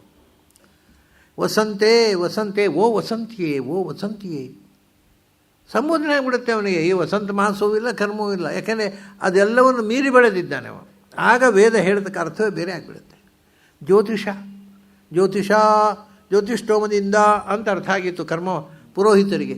ಇವನು ಪೌರೋಹಿತ್ಯವನ್ನು ದಾಟಿ ಮೇಲೆ ಹೋಗಿದೆ. ಯಾಕೆಂದರೆ ಇವನ ಪುರೋಹಿತ ಅವನು. ಅಗ್ನಿಮೀಳೆ ಪುರೋಹಿತಂ, ಇವನ ಪುರೋಹಿತ ಅವನತ್ತ ಪೌರೋಹಿತ್ಯ ಮಾಡುವಾಗ ಈ ಮಂತ್ರ, ಈ ಅಗ್ನಿಕುಂಡ ಯಾವುದು ಬೇಕಾಗೋದಿಲ್ಲ. ಆಗ ನೀನು ಜ್ಯೋತಿಷ ಅಲ್ಲ. ಆವಾಗ ಜ್ಯೋತಿಷ ಹೇ ಜ್ಯೋತಿಷ. ಯಾಕೆ? ನೀನು ಜ್ಯೋತಿ ಶಃ ಪ್ರಾಣರೂಪತಃ. ನೀನು ಜ್ಯೋತಿ. ಮತ್ತು ನಕಾರೋ ಬಲಂ ಶಕಾರ ಪ್ರಾಣ ಆತ್ಮ. ಶಃ ಅಂತಂದರೆ ಸಂಸ್ಕೃತದಲ್ಲಿ ಒಳಗೆ ಇದ್ದು ಪ್ರೇರಿಸುವ ಅಂತ. ನೀನು ಜ್ಯೋತಿಯಾಗಿ ಬೆಳಕಾಗಿ ಎಲ್ಲರೊಡನೆ ತುಂಬಿ ಎಲ್ಲರೊಳಗೂ ತುಂಬಿ ಎಲ್ಲವನ್ನು ಪ್ರೇರಿಸುವ. ಅದರಿಂದ ನೀನು ಜ್ಯೋತಿಷ. ಆಮೇಲೆ ಕ್ರಿಯಾಪದ ಉಂಟಲ್ಲಪ್ಪ, ಯಜೇತ, ಅದು ಆಯಜೇತ ಎಂದರೆ ಆಯಜ್ಞೇತಶ್ಚಾಯಜೇತಃ. ಎಲ್ಲ ಯಜ್ಞಗಳಿಂದ ಪೂಜ್ಯನಾದವನೇ. ಪುನಃ ಸಂಬೋಧನೆ. ಸೊ ಇಡೀ ವೇದ ಮಂತ್ರ ಭಗವಂತನ ಸಂಬೋಧನೆ ಆಗೋಯಿತು, ಅದು ಕ್ರಿಯಾಪದವೇ ಇಲ್ಲ. ಈ ಮಟ್ಟದಲ್ಲಿ ನಿಂತವನಿಗೆ ಅಲ್ಲಿ ಆ ಎಲ್ಲ ಶಬ್ದಗಳು, ಧಾತುಗಳು ಕೂಡ ನಾನು ಹೇಳಿದೆ ಅವ್ಯಯ, ಕ್ರಿಯಾಪದ, ಉಪಸರ್ಗ ಎಲ್ಲವೂ ಭಗವಂತನ ಹೆಸರಾಗೋಯಿತು. ಇದು ಯಜುರ್ವೇದಕ್ಕೆ ಬಂದಾಗ ಮೊದಲು ದೇವತಾ ನಾಮಗಳು ಭಗವತ್ಪರಾದವು ಋಗ್ವೇದದಲ್ಲಿ, ಅಗ್ನಿ, ವಾಯು, ಆದಿತ್ಯ, ಏನೇನೋ. ನೀವು ಯಜುರ್ವೇದಕ್ಕೆ ಬಂದಾಗ ಕ್ರಿಯಾಪದ, ಉಪಸರ್ಗ ಎಲ್ಲವೂ ಭಗವಂತ ನಾಮ ಆಯಿತು. ಆಗ ಮತ್ತೆ ನೀವು ಇದು ಅಣುನಾರಾಯಣ ಉಪನಿಷತ್ನಲ್ಲಿ ಈ ವಿಷಯ ಭಾಳ ಸ್ಪಷ್ಟವಾಗಿ ಬರುತ್ತೆ. ಅಲ್ಲಿಂದ ಮುಂದೆ ಸಾಮವೇದಕ್ಕೆ ಬಂದಾಗ ಓಹೋ, ನಮಗೆ ಓಂ ನಮೋ ನಾರಾಯಣಾಯ, ಇದು ನಾರಾಯಣನಿಗೆ ನಮಸ್ಕಾರ ಅಲ್ಲ, ಅದು ವಾಕ್ಯ ಆಯಿತು. ನಾರಾಯಣನಿಗೆ ನಮಸ್ಕಾರ ಅಲ್ಲ. ನಾ ಅಂದರೆ ನಾರಾಯಣ, ಮಾ ಅಂದರೆ ನಾರಾಯಣ, ನಾ ಅಂದರೆ ನಾರಾಯಣ, ರಾ ಅಂದರೆ ನಾರಾಯಣ, ಯಾ ಅಂದರೆ ನಾರಾಯಣ, ನಾ ಅಂದರೆ ನಾರಾಯಣ, ಪುನಃ ಯಾ ಅಂದರೆ ನಾರಾಯಣ. ಒಂದೊಂದು ಅಕ್ಷರವೂ ಭಗವಂತನ ಹೆಸರು, ಅದರ ಸ್ವರ ಕೂಡ. ಯಾಕೆಂದರೆ ಸಂಗೀತ ಸಾಮವೇದಕ್ಕೆ ಬಂದಾಗ ಒಂದೊಂದು ನಾಮದ ಒಂದೊಂದು ಅಕ್ಷರ, ಒಂದೊಂದು ಸ್ವರವೂ ಭಗವಂತನ ನಾಮ ಅಂತ ಗೊತ್ತಾಯಿತು. ಅಲ್ಲಿಗೆ ಸಾಮವೇದಕ್ಕೆ ಬರ್ತಾನೆ. ಹೀಗೆ ಒಂದು ವೇದದಿಂದ ಒಂದು ವೇದಕ್ಕೆ ಹೋಗುವಾಗ ಅವನ ಅರ್ಥಚಿಂತನೆಯ ವಿಧಾನವೇ ಬೇರೆಯಾಗಿ ಹೋಗುತ್ತೆ. ನಾವು ಈಗ ಏನು ಭಾಷಾಶಾಸ್ತ್ರ ಅಂತ ತಿಳ್ಕೊಂಡಿದ್ದೀವಿ ಅದು ಪೂರ್ತಿ ಬಿದ್ದು ಹೋಗುತ್ತೆ. ಅದು ವೇದದಲ್ಲಿ ಕೆಲಸವೇ ಮಾಡೋಲ್ಲ. ಅದು ನಾವು ತಿಳ್ಕೊಂಡ ಭಾಷಾಶಾಸ್ತ್ರದಂತೆ ವೇದಕ್ಕೆ ಅರ್ಥ ಮಾಡಿದರೆ ಏನು ಅನರ್ಥ ಅನ್ನೋದು ನಾವು ಚಿಂತನೆ ಮಾಡಿದರೆ ಗೊತ್ತಾಗುತ್ತೆ. ಆದ್ದರಿಂದ ಇದೆಲ್ಲ ವಸ್ತುವಿನ ಒಳಗೆ ಇರತಕ್ಕ ಭಗವಂತನೇ. ಬ್ರಹ್ಮಚಾರಿಗಳ ಒಳಗಿರುವವ ಬ್ರಹ್ಮಚಾರಿ, ಗೃಹಸ್ಥರ ಒಳಗಿರುವವ ಗೃಹಸ್ಥ. ಅದೇ ದ್ವಾಸುವರ್ಣ, ಇದೇ ಚ, ಅವನು ಇದ್ದಾನೆ ಇವನು ಇದ್ದಾನೆ, ಸಮುಚ್ಚಯ. ಅವನೊಬ್ಬನೇ ಇರೋದೇ ಇಲ್ಲ, ಅಲ್ಲಿ ಯಾವತ್ತೂ ಒಬ್ಬನೇ ಭಗವಂತ ಇರೋದಿಲ್ಲ. ಭಗವಂತ ಇರ್ತಾನೆ ಬ್ರಹ್ಮಚಾರಿಯಾಗಿ, ಅವನಿಗೆ ಬ್ರಹ್ಮಚಾರಿ ಜೀವ ಇರ್ತಾನೆ. ಇದು ಚ. ಈ ಎರಡು ಸಮುಚ್ಚಯವೇ ಪ್ರಪಂಚ. ದ್ವಾಸುವರ್ಣ ಸಯುಜ, ಚ ಅನ್ನೋದು ಸಯುಜ, ಎರಡು ಒಟ್ಟಿಗೆ ಇರುವಂಥವು. ಈ ರೀತಿ ಒಂದು ಮೊದಲನೇ ಶ್ಲೋಕದಲ್ಲೇ ನಮ್ಮನ್ನು ಒಂದು ದಿಗ್ಭ್ರಮೆಯ ಪ್ರಪಂಚಕ್ಕೆ ಕರ್ಕೊಂಡು ಹೋಯ್ತು ಈ ಮಂತ್ರ. ಇದು ಜೀರ್ಣಿಸ್ಕೊಳ್ಬೇಕಾದ್ರೆ ಸ್ವಲ್ಪ ಕಷ್ಟ. ನಾನು ಇಷ್ಟು ಹೇಳಿದೆ, ಆದರೂ ಕೂಡ ನನಗೊತ್ತು ನಿಮಗೆ ಪೂರ್ತಿ ಕನ್ವಿನ್ಸ್ ಆಗಲಿಲ್ಲ ಅಂತ ಕೂಡ ಗೊತ್ತು ನನಗೆ. ಯಾಕೆಂದರೆ ಅದು ಅಷ್ಟು ಸುಲಭದಲ್ಲಿ ಕನ್ವಿನ್ಸ್ ಆಗೋ ಸಂಗತಿ ಅಲ್ಲ. ಅದಕ್ಕೊಂದು ತಪಸ್ಸು ಬೇಕು. ಈ ಮಾತು ಅರ್ಥ ಆಗಬೇಕಾಗಿದ್ದರೆ ತುಂಬ ಬ್ಯಾಕ್ಗ್ರೌಂಡ್ ಬೇಕು. ಅದನ್ನು ಮುಂದೆ ಹೇಳ್ತಾರೆ ಅವರು. ನೀವು ಬೇರೆ ಬೇರೆ ದೇವತೆಗಳ ಹೆಸರು ಅಂತ ಹೇಳ್ತೀರಲ್ಲ, ಅದು ಒಬ್ಬನೇ ದೇವರ ಹೆಸರು. ಬೇರೆ ಬೇರೆ ದೇವತೆಗಳಿಗೆ ಈ ನಾವು ಮಕ್ಕಳಿಗೆ ಹೆಸರಿಟ್ಟಾಗ ಬೇರೆ ಬೇರೆ ದೇವತೆಗಳಿಗೆ ಅವನು ಕೊಟ್ಟ. ಆದರೆ ಎಲ್ಲ ಶಬ್ದಗಳು ಮೂಲತಃ ಒಬ್ಬನೇ ದೇವರನ್ನು ಹೇಳುತ್ತೆ. ಅದಕ್ಕೆ ಹೇಳ್ತಾರೆ ಅವರು, ಕಾಲಃ, ಪ್ರಾಣಶ್ಚ, ಭಗವಾನ್. ಅವನು ಒಂದೊಂದು ರೂಪವನ್ನು ಹೇಳ್ತಾ, ಶರ್ವಃ, ಮಹೇಶ್ವರ, ಹೀಗೆ ಒಂದೊಂದು ಹೆಸರು ಕೂಡ ಅದು ನಿಮಗೆ ಮೇಲೆ ನೋಡುವಾಗ ಅದು ಬ್ರಹ್ಮನ ಹೆಸರು, ಅದು ಶಿವನ ಹೆಸರು, ಅದು ದುರ್ಗೆ ಹೆಸರು ಅಂತ ಕಾಣುತ್ತೆ. ಆದರೆ ಅದು ಎಲ್ಲವೂ ಒಬ್ಬನೇ ಭಗವಂತನ ಹೆಸರು. ಕಾಲಃ ಪ್ರಾಣಶ್ಚ ಭಗವಾನ್ ಅಂದರು ಮೊದಲು. ನೀವು ಕಾಲ ಕಾಲ ಅಂತೇವೆ ನಾವು. ನಮಗೆ ಕಾಲ ಅಂದರೆ ಟೈಮ್ ಆ್ಯಂಡ್ ಸ್ಪೇಸ್, ಕಾಲ ದೇಶ ಅಷ್ಟೇ ಗೊತ್ತಿರೋದು. ನಾವು ವಿಜ್ಞಾನ ಓದ್ದವರು, ನಮಗೆ ಕಾಲ ಅಂದರೆ ಟೈಮ್ ಅಷ್ಟೇ, ಅದರ ಆಚೆಗೆ ಗೊತ್ತಿಲ್ಲ. ಯಾಕೆಂದರೆ ನಮ್ಮ ವಿಜ್ಞಾನದ ಅಜ್ಞಾನ ಅಲ್ಲಿ ತನಕ ಹೋಗಿಬಿಟ್ಟಿದೆ. ನಮ್ಮ ಕಾಲ ಅಂದರೆ ಟೈಮ್ ಅಂದ್ಬಿಟ್ಟು ಬೇರೆ ಏನೂ ಗೊತ್ತಿಲ್ಲ. ದೇಶ ಅಂದರೆ ಸ್ಪೇಸು ಅಷ್ಟೇ. ಆದರೆ ಕಾಲ ಮತ್ತು ದೇಶ, ಪ್ರಕೃತಿ ಪುರುಷ ಕಾಲ ಅಂತಂದರು. ಇದು ಶಾಸ್ತ್ರಕಾರ ಹೇಳಿದ್ರು. ಪ್ರಕೃತಿ, ಪುರುಷ, ಕಾಲ ಅಂತ ಲಕ್ಷ್ಮಿಯ 3 ರೂಪಗಳು ಅಂದರು. ಯಾವುದು? ಒಂದು ಶ್ರೀ, ಪ್ರಕೃತಿ ಅಂದರೆ ಶ್ರೀ, ಪುರುಷ ಅಂದರೆ ಭೂ, ಕಾಲ ಅಂದರೆ ದುರ್ಗೆ. ಶ್ರೀ ಭೂ ದುರ್ಗಾ, ಸತ್ವರ ಸ್ತಮೋಗಳನ್ನು ನಿಯಂತ್ರಿಸುವ ಪ್ರಕೃತಿಯ 3 ರೂಪಗಳು ಕಾಲಹ ಅಂತ. ಅದು ಅಷ್ಟೇ ಅಲ್ಲ, ಕಾಲಹ ಅಂದರೆ ಕಾಲಯತಿ, ಯಾವುದು ನಾಶ ಮಾಡುತ್ತೋ, ಸಂಹಾರ ಮಾಡುತ್ತೋ ಅದೆಲ್ಲವೂ ಕಾಲ. ಆದ್ದರಿಂದ ಸಂಹಾರ ಶಕ್ತಿಯಾದ ಯಮನೂ ಕಾಲ, ಸಂಹಾರಕರಾದ ರುದ್ರನೂ ಕಾಲ, ದುರ್ಗೆಯೂ ಕಾಲ. ಆಮೇಲೆ ಕೃಷ್ಣ ಹೇಳಿದ, ಕಾಲೋಸ್ಮಿ ಲೋಕಕ್ಷಯ ಕೃತ್ ಪ್ರವೃದ್ಧ, ಎಲ್ಲವನ್ನು ಸಂಹಾರ ಮಾಡಲಿಕ್ಕೋಸ್ಕರವೇ ನಾನು ಬಂದವನು, ನಾನು ಕಾಲಪುರುಷ ಅಂತ. ಹಾಗಾಗಿ ಎಲ್ಲವನ್ನು ಸಂಹಾರ ಮಾಡತಕ್ಕ ಸರ್ವಶಕ್ತ, ಎಲ್ಲವನ್ನು ಸೃಷ್ಟಿ ಮಾಡಿದವನೇ ಎಲ್ಲವನ್ನು ಸಂಹಾರ ಮಾಡ್ತಾನೆ. ಆದ್ದರಿಂದ ಕಾಲ ಅಂದರೆ ನಿಜವಾಗಿ ಭಗವಂತ. ಅವನೇ ಸ್ತಂಭ, ನರಸಿಂಹನ ವಿಶಿಷ್ಟವಾದ ಹೆಸರು ಕಾಲ ಅಂತ. ಕಾಲಃ ಶರ್ವಶ್ಚ ಪ್ರಾಣಶ್ಚ ಭಗವಾನ್. ಆಮೇಲೆ ಪ್ರಾಣ, ಇದು ದುರ್ಗೆ ಆಯಿತು.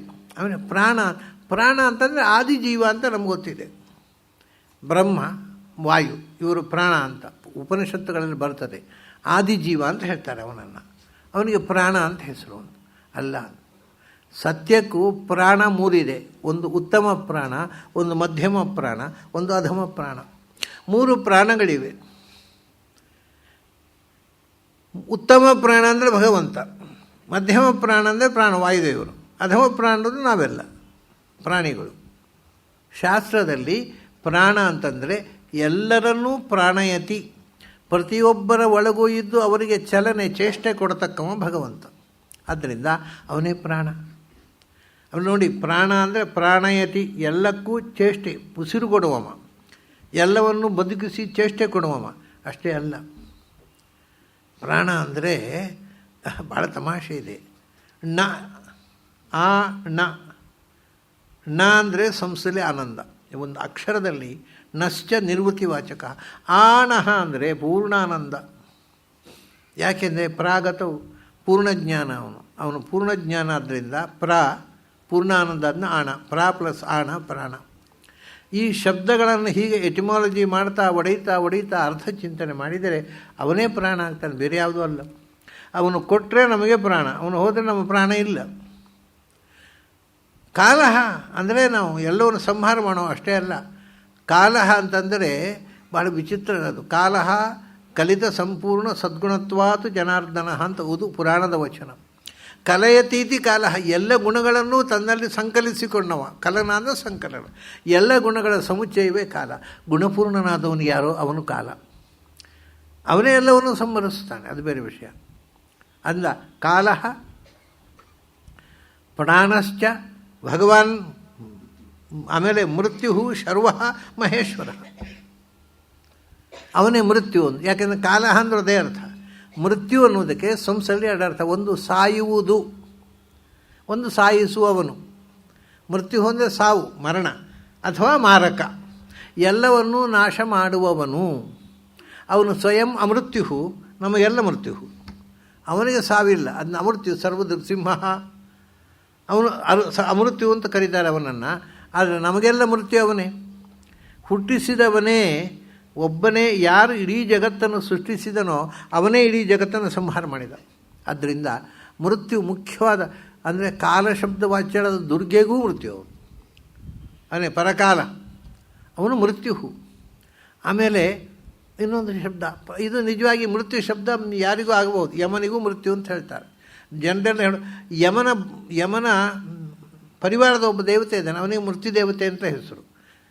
ಈ ಅವಾಂತರವಾಗಿ ಹೆಸರುಗಳು ತುಂಬ ಇವೆ. ಆದರೆ ಮೂಲಭೂತವಾಗಿ ಮೃತ್ಯು ಯಾರು ಅಂದರೆ ಜಗತ್ತಿನ ಸರ್ವಸಂಹಾರಕನಾದಂಥ ಭಗವಂತನೇ ಮೃತ್ಯು.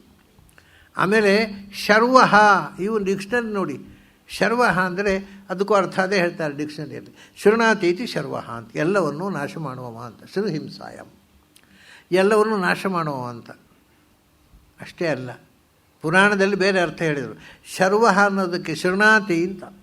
ಶರ್ ಆಯಿತು, ವಾ ಯಾಕೆ ಬಂತು? ವಾ ಅನ್ನೋದು ವಕ್ ಪ್ರತ್ಯಯ, ಅದು ಅಷ್ಟೇ ಪ್ರತ್ಯಯ. ವ್ಯಾಕರಣದವರಿಗೆ ಅರ್ಥ ಗೊತ್ತಿದ್ದರೆ ಪ್ರತ್ಯಯ ಅಂತ ಹೇಳ್ಬಿಡೋದು.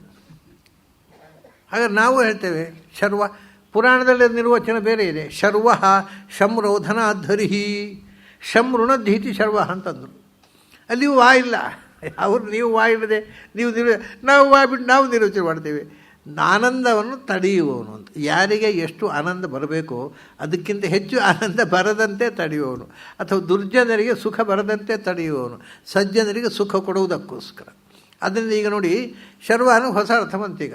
ಏನು ಅಂದರೆ ದುರ್ಜನರಿಗೆ ಶಂಋಣಧಿ, ದುರ್ಜನರಿಗೆ ಆನಂದ ಬರದಂತೆ ಮಾಡ್ತಾನೆ. ಆಮೇಲೆ ಸಜ್ಜನರಿಗೆ ಶಂವಾತಿ, ಸಜ್ಜನರಿಗೆ ಸುಖ ಬರುವಂತೆ ಮಾಡ್ತಾನೆ. ಸಜ್ಜನರಿಗೆ ಸುಖ ಕೊಡುವವ, ದುರ್ಜನರಿಗೆ ದುಃಖ ಕೊಡುವವ ಅವನು ಶರ್ವ. ಯಾರು? ಭಗವಂತನೇಪ್ಪ. ಬೇರೆ ಬೇರೆ ಏನು, ಒಂದೊಂದಕ್ಕೆ ಒಂದೊಂದು ಶಬ್ದಕ್ಕೆ ಒಂದೊಂದು ಅರ್ಥ ಇಲ್ಲ. ಎಲ್ಲ ಅರ್ಥವು ಅದನ್ನು ಹೇಳಿ. ಮತ್ತು ಅವನಿಗೆ ಇನ್ನೊಂದು ಹೆಸರು ಏನು ಗೊತ್ತಾ? ಮಹೇಶ್ವರ. ಮಹೇಶ್ವರ ಅಂದರೆ ನಾವು ಹೇಳ್ತೇವೆ ಬ್ರಹ್ಮ ವಿಷ್ಣು ಮಹೇಶ್ವರ. ನಮಗೆ ಮಹೇಶ್ವರ ಅಂದರೆ ಶಿವ, ಅದು ವಿಷ್ಣು ಅಲ್ಲ, ಬ್ರಹ್ಮನೂ ಅಲ್ಲ.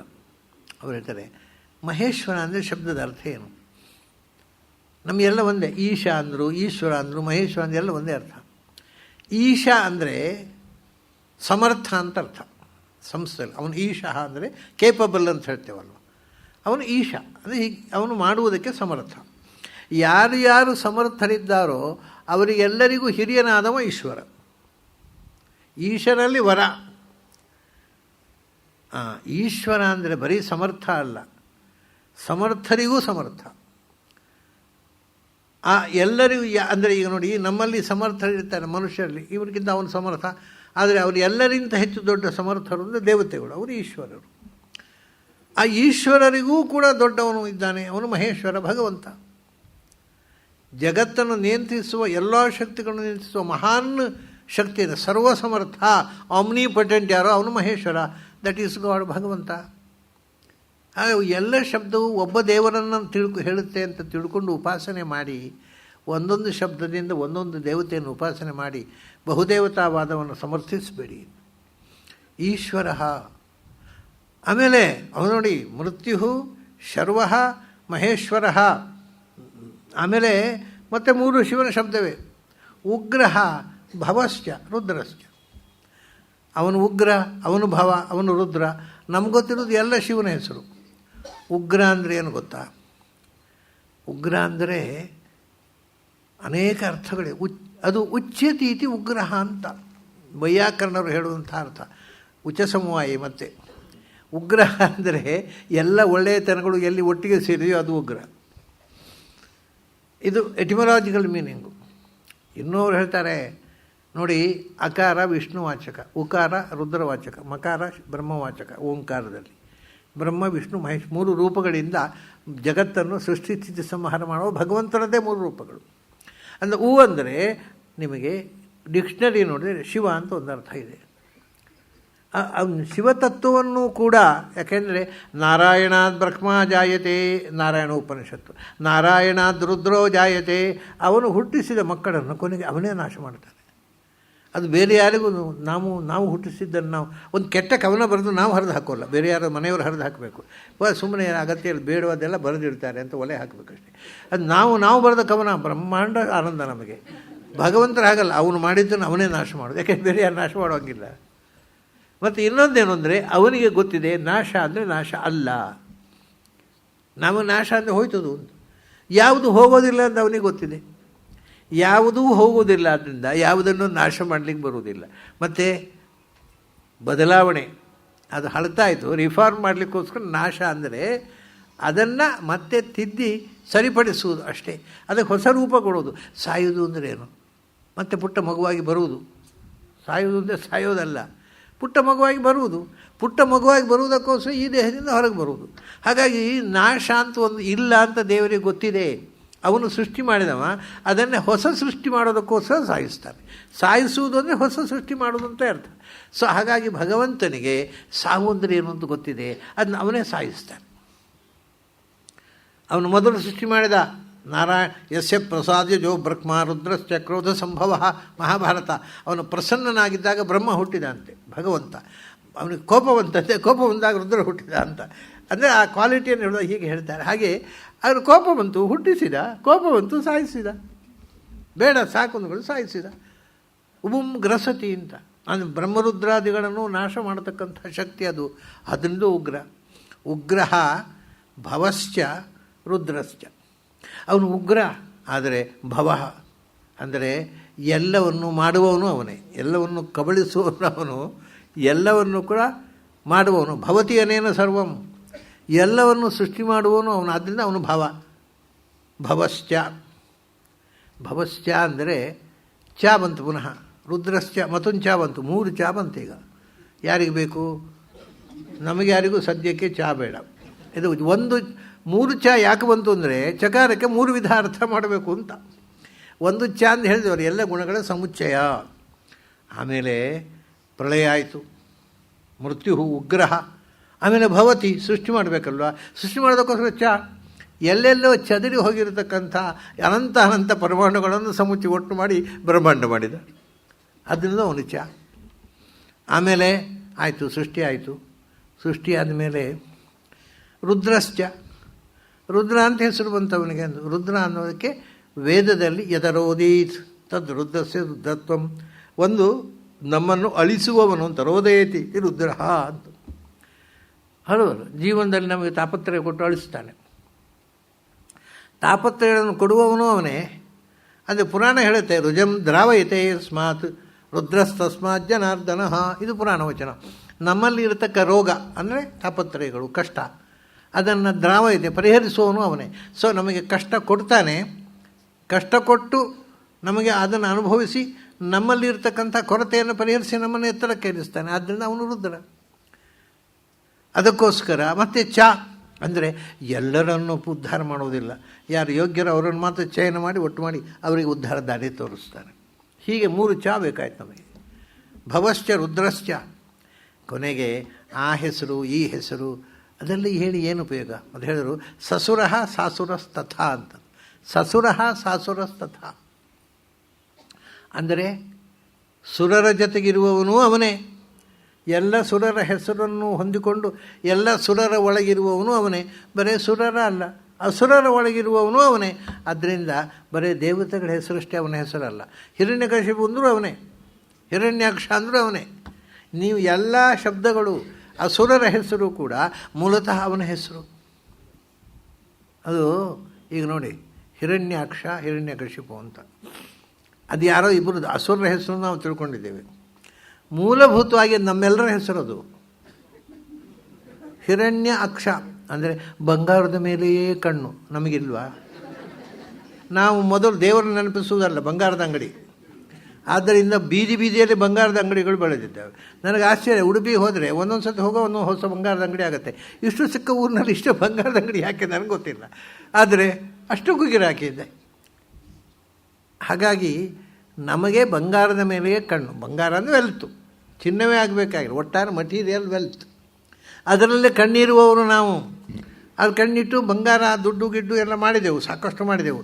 ಅಷ್ಟೊತ್ತಿ income tax office sales office ನೆನಪಾಯಿತು, ಅದನ್ನು ದಿಮ್ಮಿನ ಅಡಿಯಲ್ಲಿ ಇಟ್ಟೆವು. ಹಿರಣ್ಯ ಕಶಿಪು ಅಂದರೆ ಇದೆಲ್ಲ ನಾವು ಮಾಡೋದೇ ಅಲ್ವ. ಹಾಗಾದರೆ ಹಿರಣ್ಯಾಕ್ಷ ಎಲ್ಲಿ ಹೋಗಿದ್ದಾರೆ? ನಮ್ಮೊಳಗೆ ಬಂದು ಕೂತು ಬಿಟ್ಟಿದ್ದಾರೆ. ಹಾಗಾಗಿ ನಮ್ಮೊಳಗಿರುವ ಭಗವಂತ ನಮ್ಮನ್ನು ಹಿರಣ್ಯಾಕ್ಷ ಮಾಡಿದ ಭಗವಂತರೇ ಹಿರಣ್ಯಾಕ್ಷ, ನಮ್ಮನ್ನು ಹಿರಣ್ಯಕಶಿಪುವಾಗಿ ಮಾಡಿದ ಭಗವಂತ ಹಿರಣ್ಯಕಶಿಪು. ಅದು ಎಲ್ಲ ದೈತ್ಯರ ಹೆಸರು ಮೂಲತಃ ಭಗವಂತನ ಹೆಸರೇ. ನೀವು ಅದರ ಎಟಿಮಾಲಜಿ ಯೋಚನೆ ಮಾಡಿದರೆ ಭಗವಂತನ ಹೆಸರಲ್ಲದ ಯಾವ ಹೆಸರು ದೇವತೆಗಳಿಗೂ ಇಲ್ಲ. ಅದನ್ನು ಸಸುರಃ ಸಾಸುರಸ್ತಥಾ ಅಂದರು. ದೇವತೆಗಳ ಒಳಗಿರುವವನು ಅವನೇ, ದೇವತೆಗಳ ಒಳಗಿದ್ದು ಗೆಲ್ಲುವವನು ಅವನೇ. ಬ್ರಹ್ಮ ದೇವೇಭ್ಯೋ ವಿಜಿಜ್ಞೆ, ತಲವಕಾರ ಉಪನಿಷತ್ತು. ದೇವತೆಗಳಿಗೋಸ್ಕರ ಭಗವಂತ ಗೆದ್ದವರು ದೇವತೆ ಇಟ್ಟುಕೊಂಡು ನಾವೇ ಗೆದ್ದೆವು ಅಂತ.